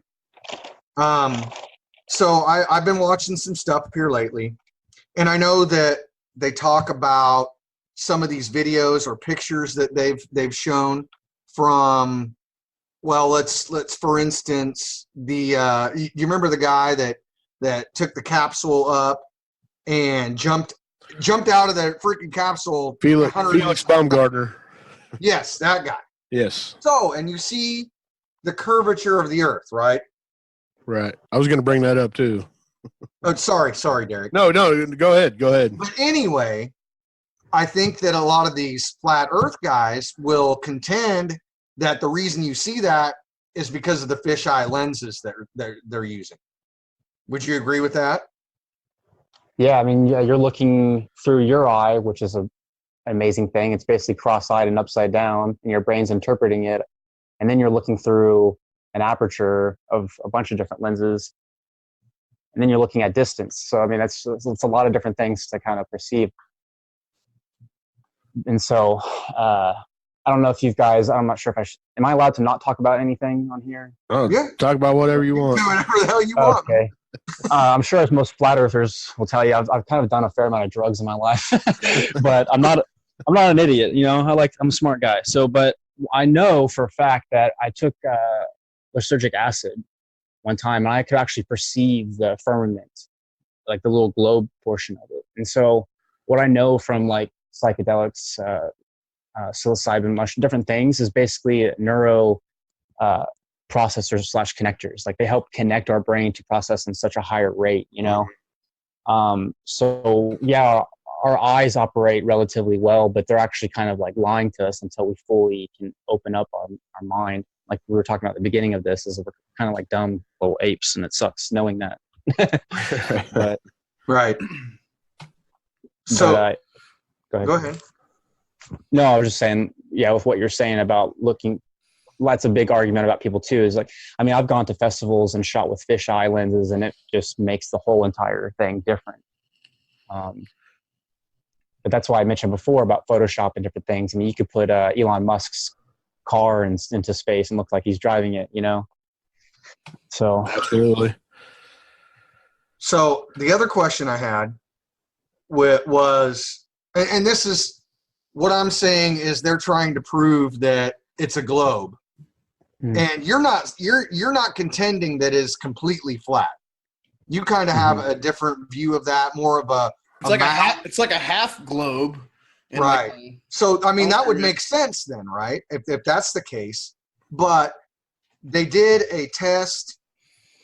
Well, they two tests that they've done to prove that there is a curvature, which the first one was the water test. So they sent a boat out over a large body of water, and they had the horizontal lines that were attached to, probably a 10-foot by, 8-foot board or whatever, that was spacing where they were filming it. And they sent it out over the water, maybe the Great Lakes or whatever it was, a large body of water. And the lines started to dip while they were watching it. And they're contending that that's the curvature of the Earth. I don't know. It seems like a small test to do. It doesn't make really much sense to me without really looking at it more. Right. Yeah, I don't. Well, Don't have a thought on that. So I'm sorry. I asked you something you're not familiar with. I did some research in before we talked to you, but there was another one, and you brought this up about light. Okay. You've done a lot of work with light, and you're kind of have some understanding of that. But they had done a laser test, kind of the same principle. They shoot the laser out, and they go with a mirror or whatever to a certain distance, maybe many miles, and they can see that the light kind of goes up because of the curvature of the Earth. Mm-hmm. Like it's a higher distance at 30 miles or something like that. Yeah, Is that what right. you're saying? And they do, they went 5 miles and it's 6 inches. They went 10 miles and it's 12 inches. You know what I mean? From the center point. Oh, so you're saying the light's bending like more upward than it is kind of. Yeah, what like they're it would saying go is it's going straight, right? Yeah, the light would be going straight, and And then the curvature of the Earth is raising that level or that height of that laser. Maybe we are on Halo. Just like I don't know. Yeah, my friend said that he did that. I have a friend in Nevada in Las Vegas, and he operates lasers. So that's like his shiz. And he was saying that he went out to where Burning Man was and like dropped the laser out into the distance, and he could. I don't know. I would have to actually kind of ask him again to describe it, but yeah, I don't know, no solid answer on the curvature of that light. I guess it depends on probably the type of laser and where you're at and the time of day. And if you ate your Wheaties that morning, maybe. I don't know. There's a lot of yeah. So I don't know. I would like to do more hands-on things such as that, but I feel like, and I'm not like a rocket scientist here, or brain surgeon, or whatever, but I know I'm not an idiot. But I feel like a lot of scientists don't put enough quantitative data. Like they just put in a few things and they're like, well, here it is. Like, I don't know. We've been talking about this since like what, Galileo? Like, is it Galileo? Galileo. Yeah. I don't know. This has been a subject that humankind has been discussing for a very long time. And so I feel like if we don't figure it out in like the next few years with all this technology, like there's something else going on. So what would it take for you to absolutely 100% believe that the Earth is round? Like to see it with my own eyes. Yeah. I think that if they have some space station or some type of thing and they really are working with the people of the Earth, then they would allow at least one flight up there to like show us that. But yeah, fair enough. No, I tend to agree with that. Yeah, I think that's the only way I'm going to 100% believe that it's not flat or round or whatever, Yeah. Because like I said, I like to be skeptical on a lot of things because I'm like you. I think a lot of stuff is hidden from us. I can't completely get on board with the flat Earth thing, but I can understand why people would hide. I think there'd be some a lot of people freaking out. If we've been deceived. Your theory was true. Yeah. I mean, it's gonna make every single person go, well, what else are we not being told, or what else are we lied to about? There's a lot. I'm not necessarily a Christian. I'm like a lot of things. I don't like calling myself a Christian or not a Christian, but the scriptures are just really interesting. I feel like Masons have also had a big hand in biblical scriptures, but there's that one that talked about where Satan or someone, the devil, or I don't think it was Lucifer, but they brought him up to a very high point, and he showed him all of the earth. And it's like, how do you see all the earth if it's kind of a globe? And so I don't take the Bible for like 100% truth. I know it's kind of allegory and metaphors and symbolism and stuff too, but and the thing about the Bible, in my opinion, is it was translated from a dead language, and Aramaic. I mean, I don't think anybody speaks Aramaic anymore. Arabs.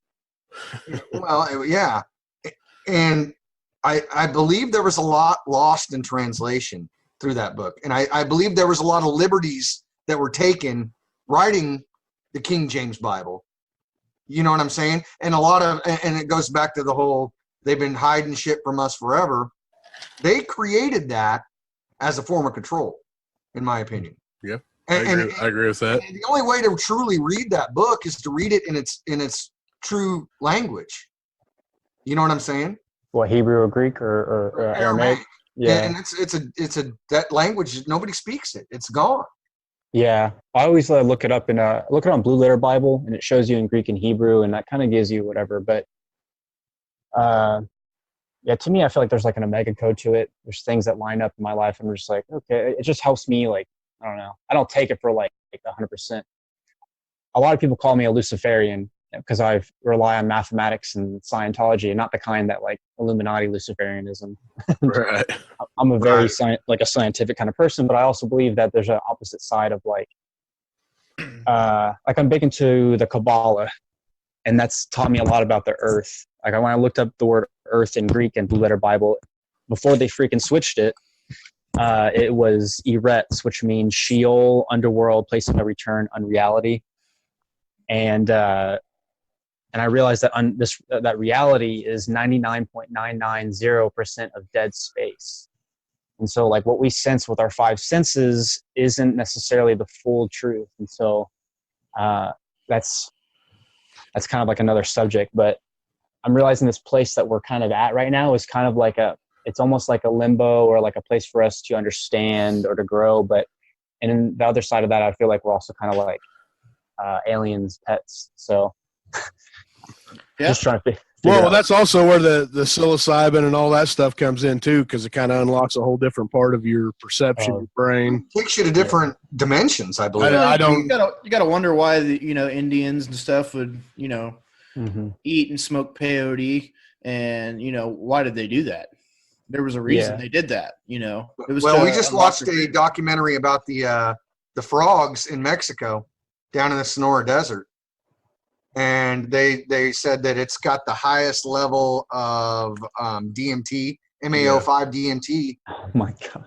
Yeah, and we watched, these people were smoking it, and it was crazy to watch their reaction to it and how their body, and then they get up and they're saying love, love, love, and it's just like, maybe that's what it's all about. You know what I'm saying?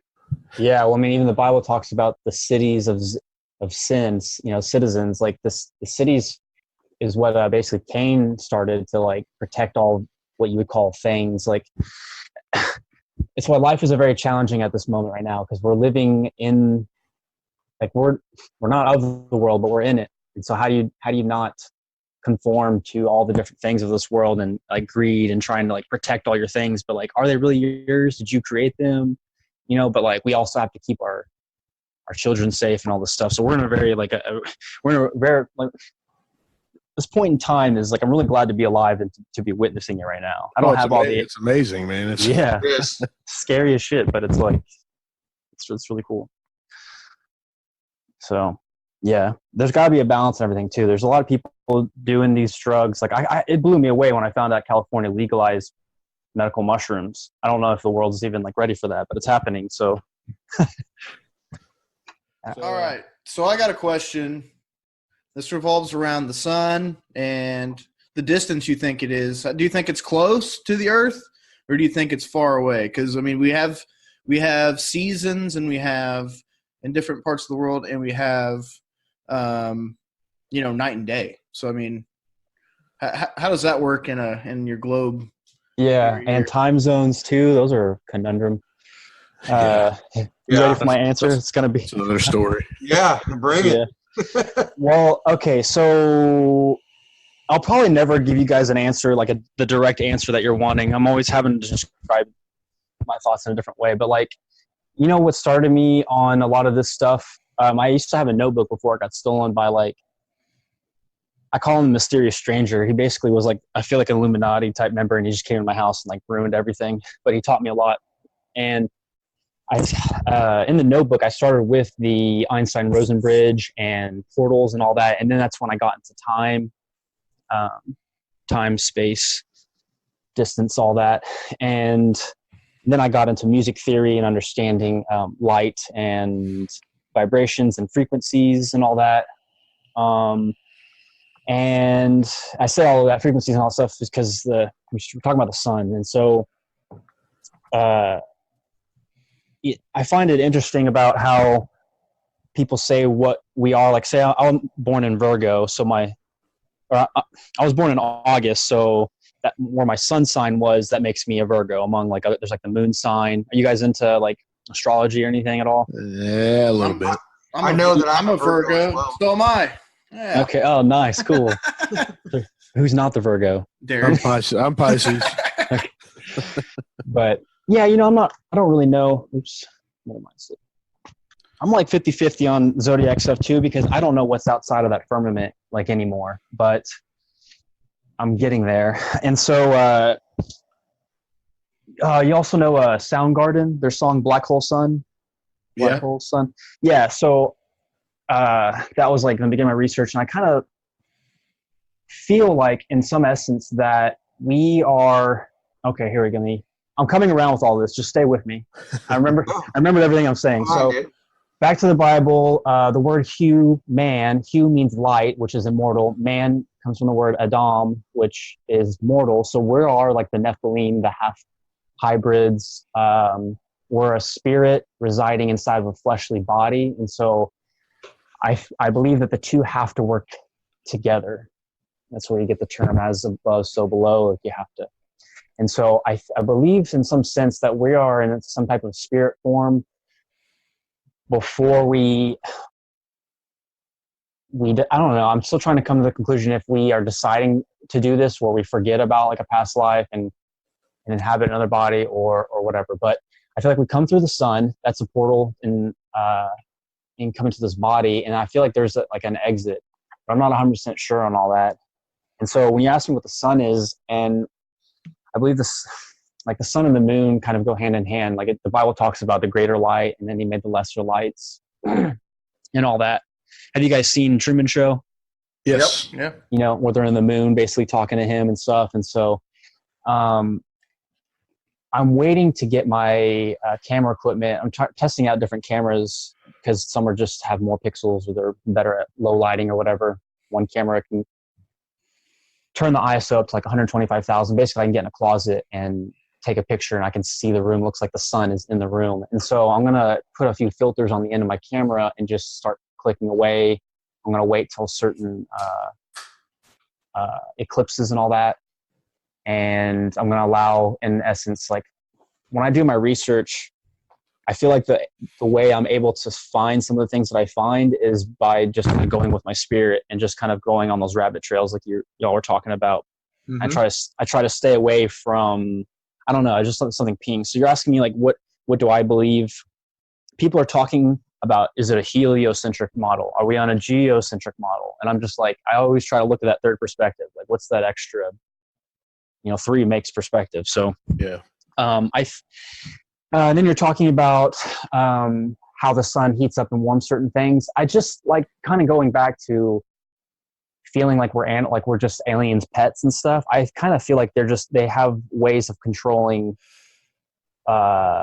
areas, segments of the earth, really.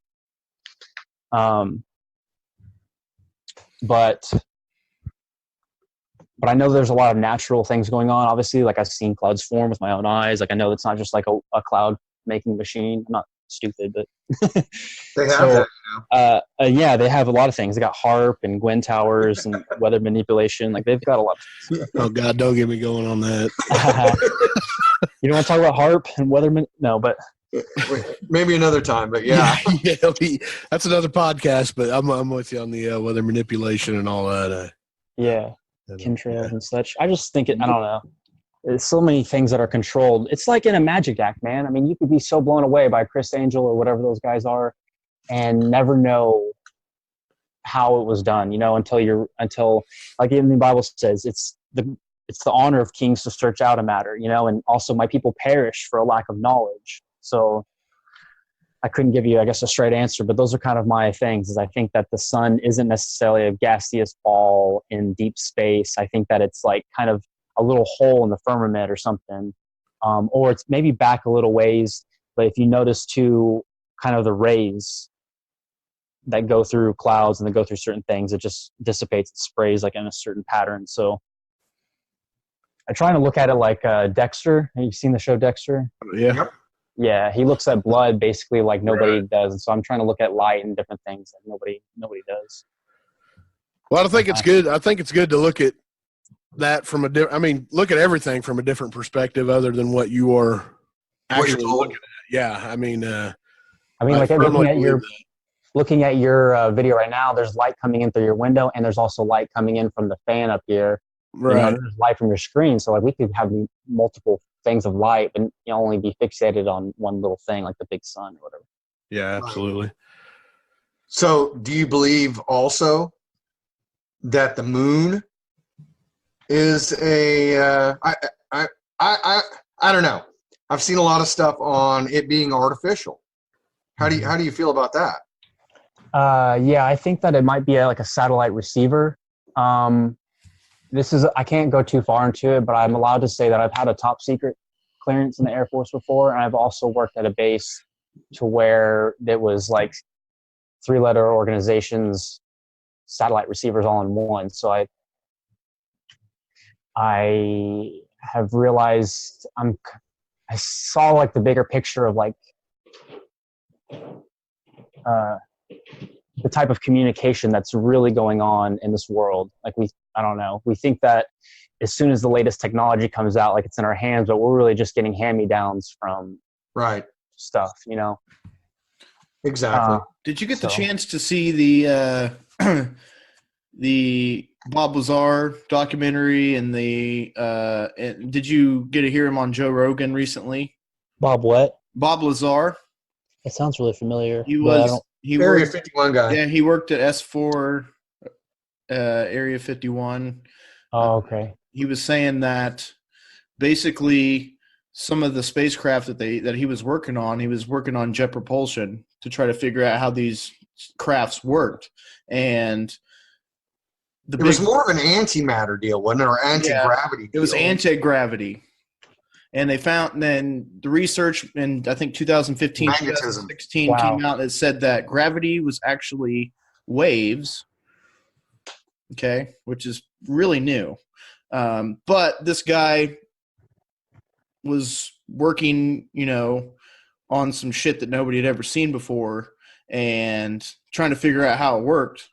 But he put it in perspective, like, think about dropping a nuclear reactor in 1865. Okay. They're going to see that it makes power.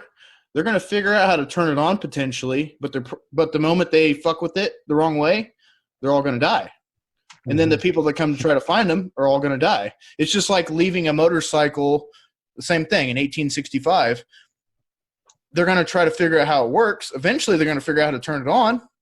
Right. But they don't know what this is. Like, the other thing that he said that was interesting was that they would mess with the technology for a certain time, and they get to the point where, like, we don't know what to do. Can't do anything else. Yeah, we don't know what to do with it. We don't know what it is.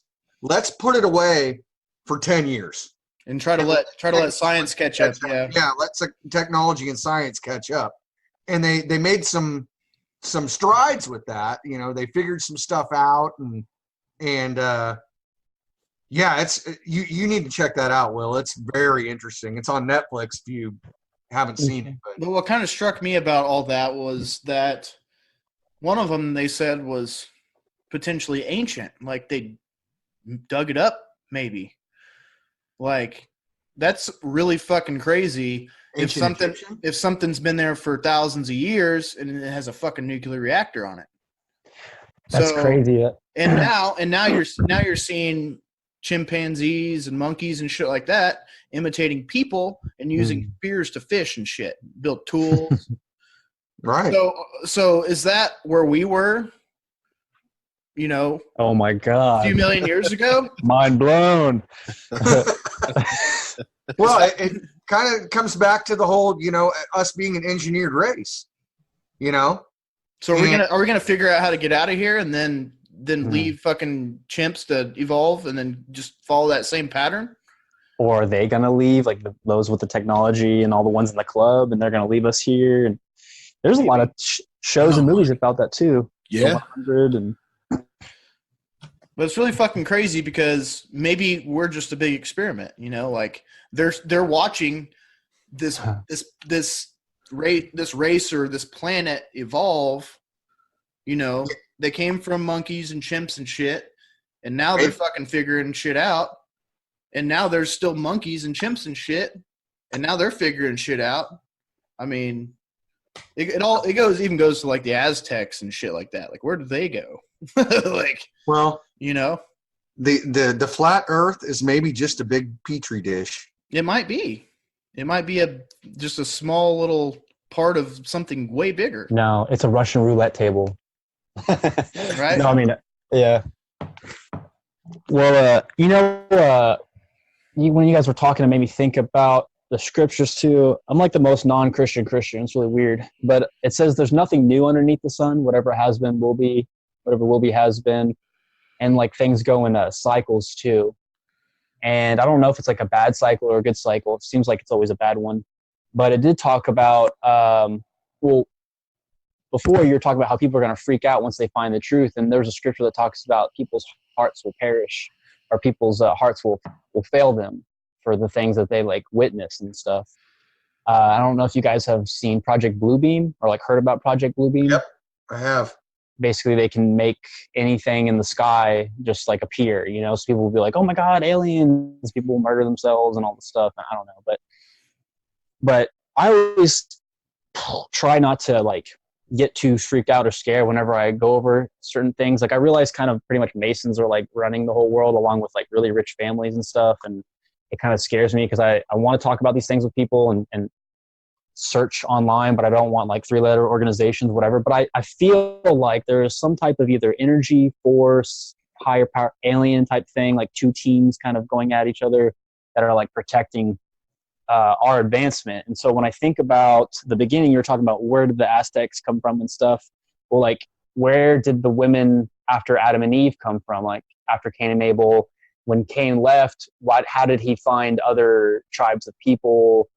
So on and so forth. So have we been here? Is this like a cyclical plane that people come and go on to either learn or to experience or fucking nothing? I don't know.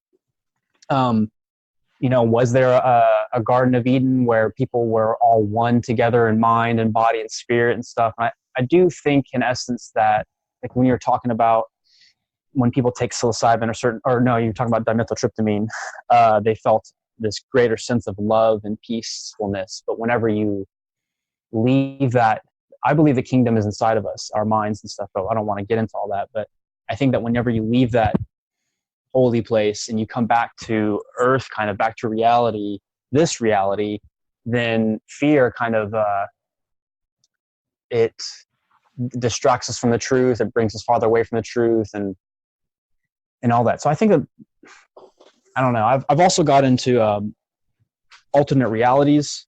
I mean, we talk about Earth as it being only one physical place, like this is it inside of the universe. And yeah, there might be other planets and life or whatever, but I think that there might be multiple, like infinite realities within realities going on right now. And that every time you change your mind to either positive or negative outlook, you're shifting dimensions. So we could get into all that, but then That's that's like, interesting. I agree with that too. I think the same thing. So. Well, it kind of goes along with the whole, positive thought theory. You think positive things are going to happen.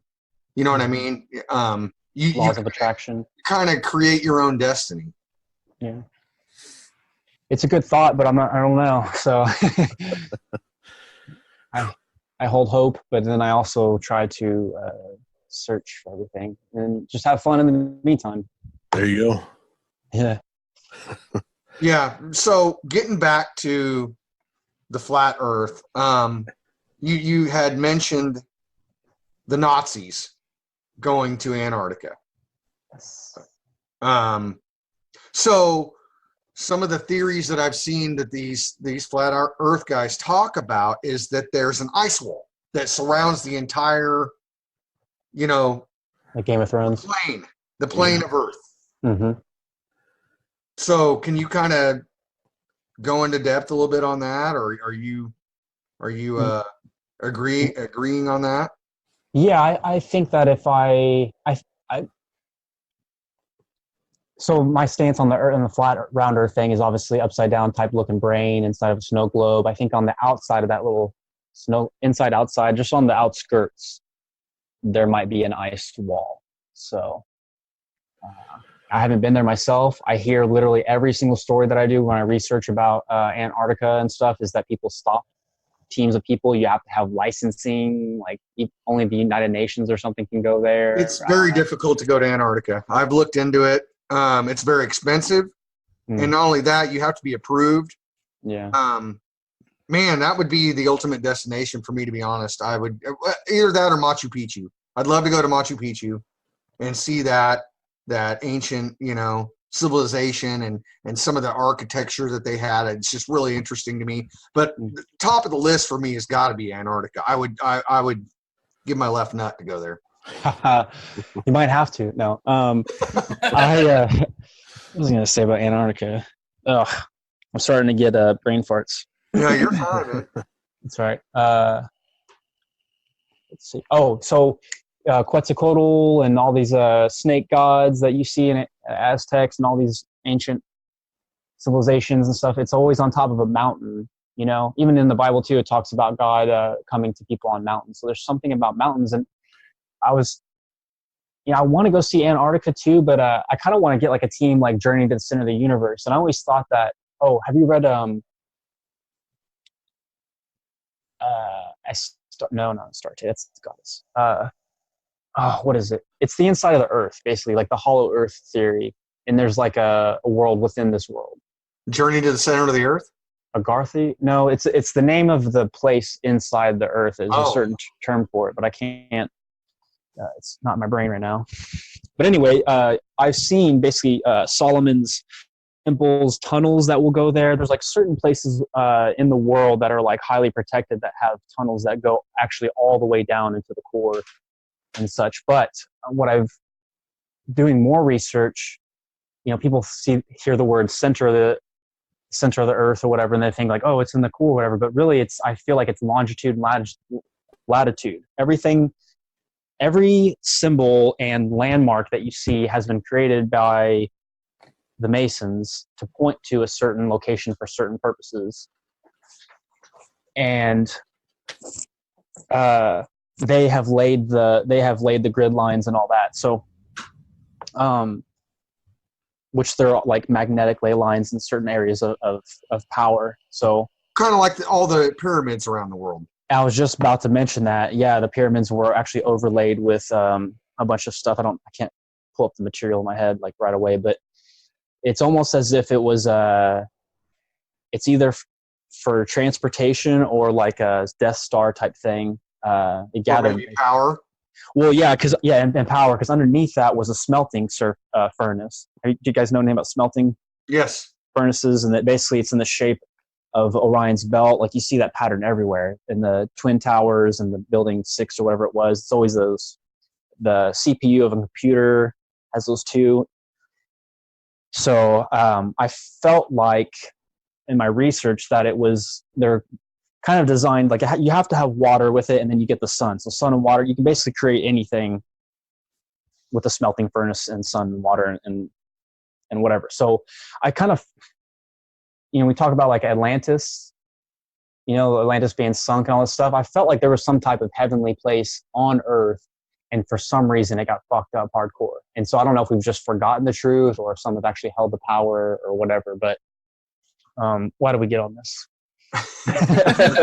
Antarctica. Yeah. Like trying to find it basically. Like I don't know. Sometimes I kind of wonder, like Area 51. Like I'm sure they use Antarctica and Area 51 for certain things, but I think that it's kind of like a distraction almost. Like they want us to look at Area 51, but really like the cities are really what's that, like the new pyramids, like we're the ones who actually generate. I don't know. I guess what I'm trying to get at is I wish I could go to Antarctica. I wish I could see above the earth and all that.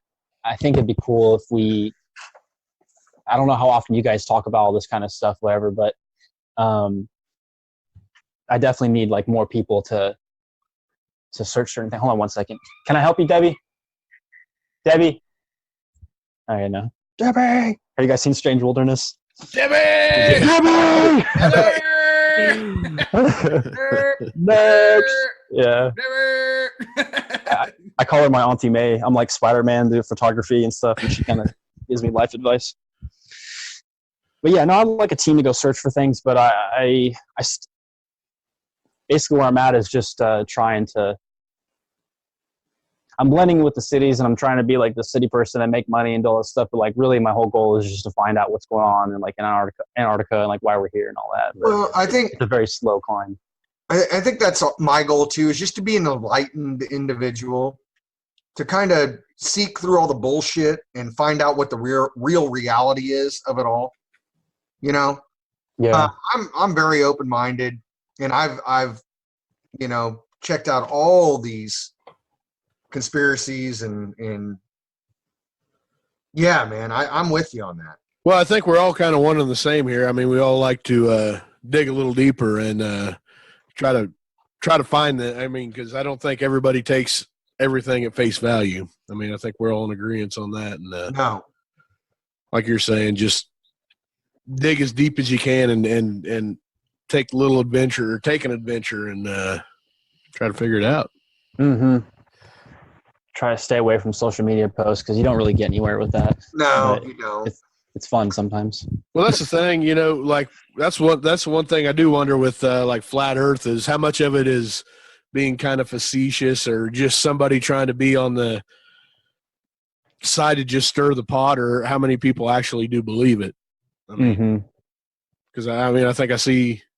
I mean, I don't know, but I think there's both sides of that. I think people just trying to Jump on a side and choose sides. yeah, or just to stir shit up, Yeah. I think sometimes people just choose sides and they don't do a lot of due diligence with it and try to figure out why they even believe that. I think that's the biggest thing that anybody could do is question why they think a certain way with anything. And then once you get down to the brass tacks of it, maybe you didn't think that way really, but you got to really dig into it to know. I mean, for yourself. A lot of people don't do that. Yeah.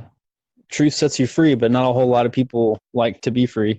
Well, that's what like George Carlin's thing was question everything, like don't take it for face value, question every single thing, teach your kids to question everything. Cause that's the most important thing. And I'm the same way. Like I said, I can get into conspiracies and I don't research them a whole lot like you and Tim. You guys know way more than I know. I get a little overboard with it sometimes. I mean, but that's fine though. But I mean, that means you're searching, you're looking, you're questioning, and asking, and that's a good thing. I mean, like I can't say that I'm 100% on board with the flat Earth thing, but I mean, you have brought up points that I made great points. Start question. I don't know if I could ever fully convert into believing in flat Earth, but I think we would have to go to space to find out. I think we all agree on that. We would all have to just take a spaceship ride and see it for our own eyes. I mean, but even then, people wouldn't believe what we said when we came back. Right. So that's what even they would say. It's a vicious circle. They would say Yeah. we're from NASA and the government fucking planted a seed in us. You know how I feel about NASA. That's a trigger word. Shots fired. Right. Yeah, it's even Jesus like didn't go to everyone. He literally just like hung out with this crowd, and a bunch of people followed him, and he said a bunch of weird things like "eat my flesh and drink my blood," and people were like, "I'm good." And so it's like really what matters, like planting seeds everywhere, but like planting the right seeds. You know, you can't just jump on Facebook and be like da da da da and just type things or like share someone else's post. It's only, like you said, face value. But if there's 4 of us here talking about a matter, I'm sure other people are gonna be like, oh wow, there's enough people interested in one subject, they're actually talking about it. Like this weighs a lot more heavily, you know? And so I want to continue doing more stuff like this. One of my main goals is to have a speaking platform where I'm on a stage just like talking about the things, just whatever it be, you know? Kind of like a TED Talk, basically. Oh yeah, TED Talk's awesome. So I've noticed too that most, like even with me, when you first come to when you first are presented with something that you're not really too sure about, well, the mind's like first thing is to kind of either like shut it down or to block it out. Like it's like a protection thing. And so, but with planting seeds, it's like the subconscious is going to hear information regardless, whether it's truthful or not. And then after a while that will germinate and people will either believe the lie or the truth. And so that's what I was going to say before, is that even Jesus said people have traded the truth for the lie and the light for the darkness. So it's just going to take time to continue talking about these things in a way that's not condescending. And I'm really glad that we could do that here. I was afraid for a while.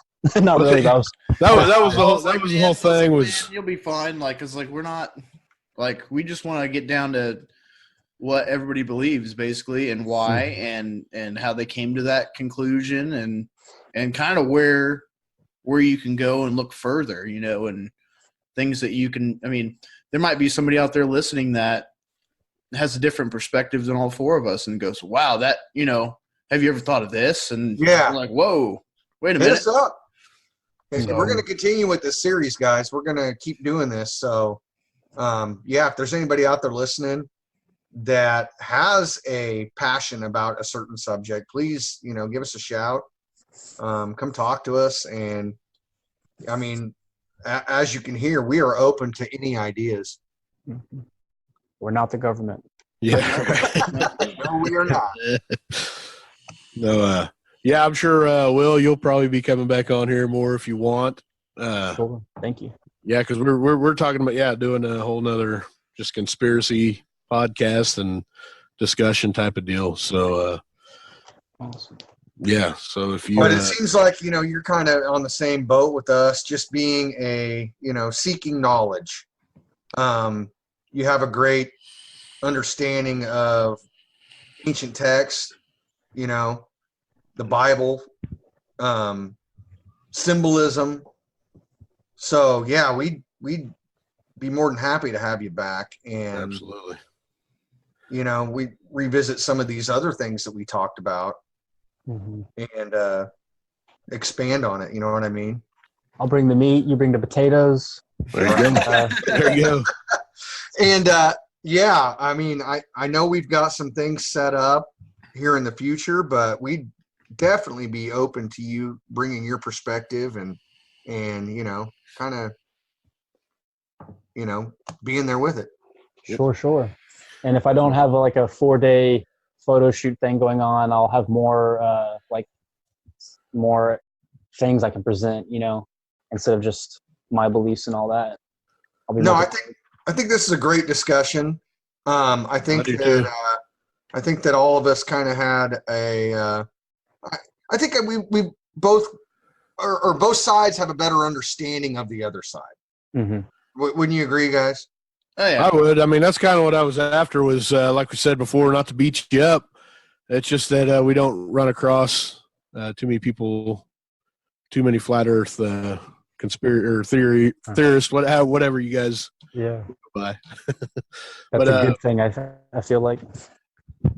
But yeah, it's good to talk about. I mean, I wanted to hear your side of it and why you thought the way you did. And just because the general public is one way, basically I go the opposite way. That's my answer for everything. There you go. That's not a bad theory.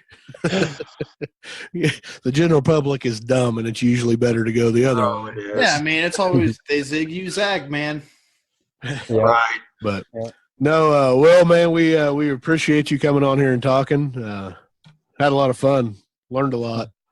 Same my, here. my Thanks. mind is kind of blown. I don't even know what to think. So Yeah, I'm not sleeping for a while. Damn it, dude! Got him all fired up. Now we just need to figure out how to build a spaceship and figure it And out. we'll go out there and check it out for ourselves, right? Yep. Why not? All things are possible. So. I would if I could. I'm telling you.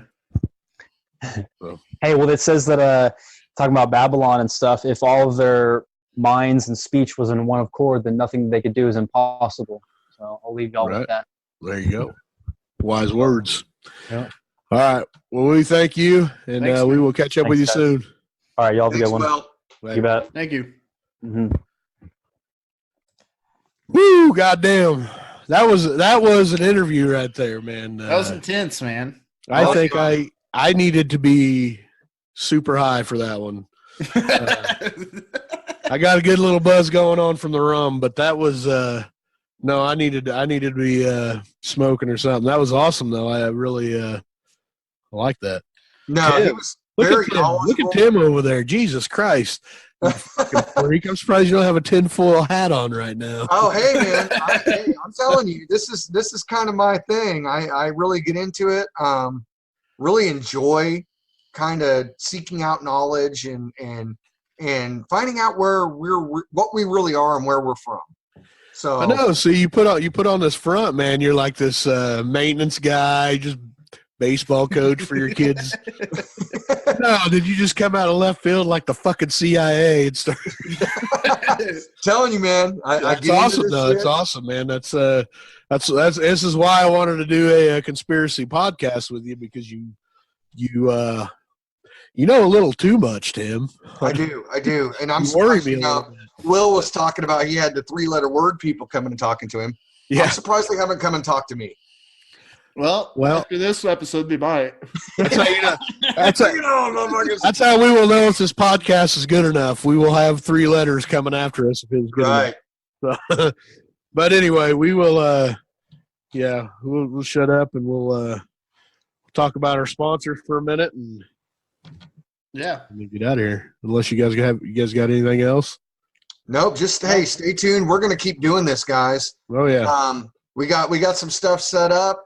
I've got another guest speaker that's going to come in next week with us and talk about some really interesting stuff. And she is very knowledgeable about her subject matter.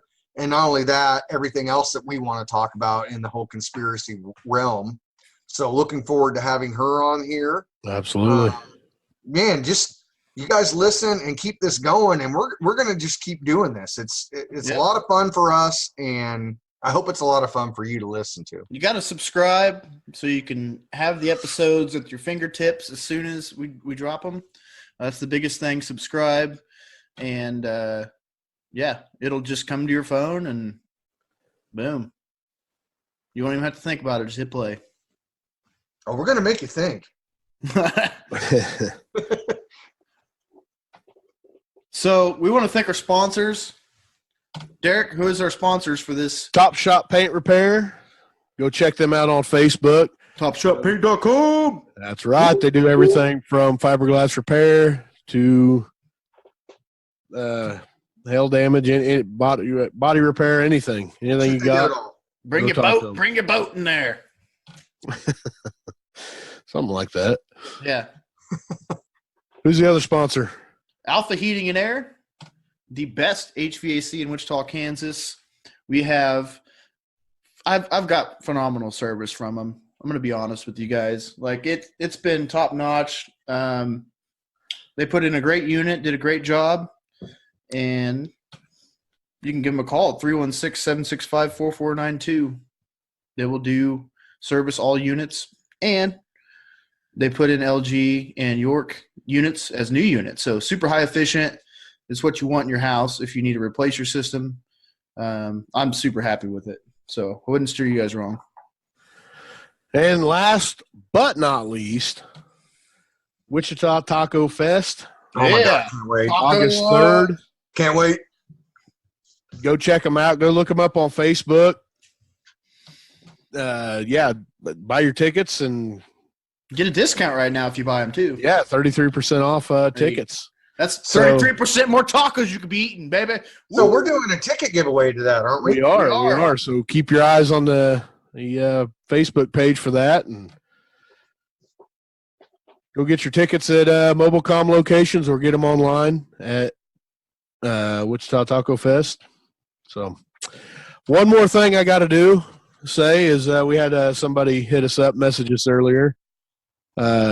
Little shout out to the military that we have, Sergeant Poe in Derby. Actually, he's a recruiter, and we wanted to give him a shout out. Thank you for everything that you do. Your wife Taylor wanted us to talk about you, so that's what we're doing. Sergeant Poe. Thank you for your service, Sergeant Poe. Thank you. Absolutely. Well, what song should we go out on? Has anybody got a song? Or are we just gonna Anybody got any ideas? dealer's choice? Man, just wing it. Just wing it. I'll wing it. I'll find something good. I'm excited. Ah, Better be good, Derek. yeah. Have you known me to play anything bad? There isn't anything bad on the station. You That's kidding true. me? Yeah, right. Exactly. Tune in 24/7. ICT Radio at ict-radio.com. Thank you, all the listeners. We We out. love you. I hope you enjoyed it. Peace. See you guys.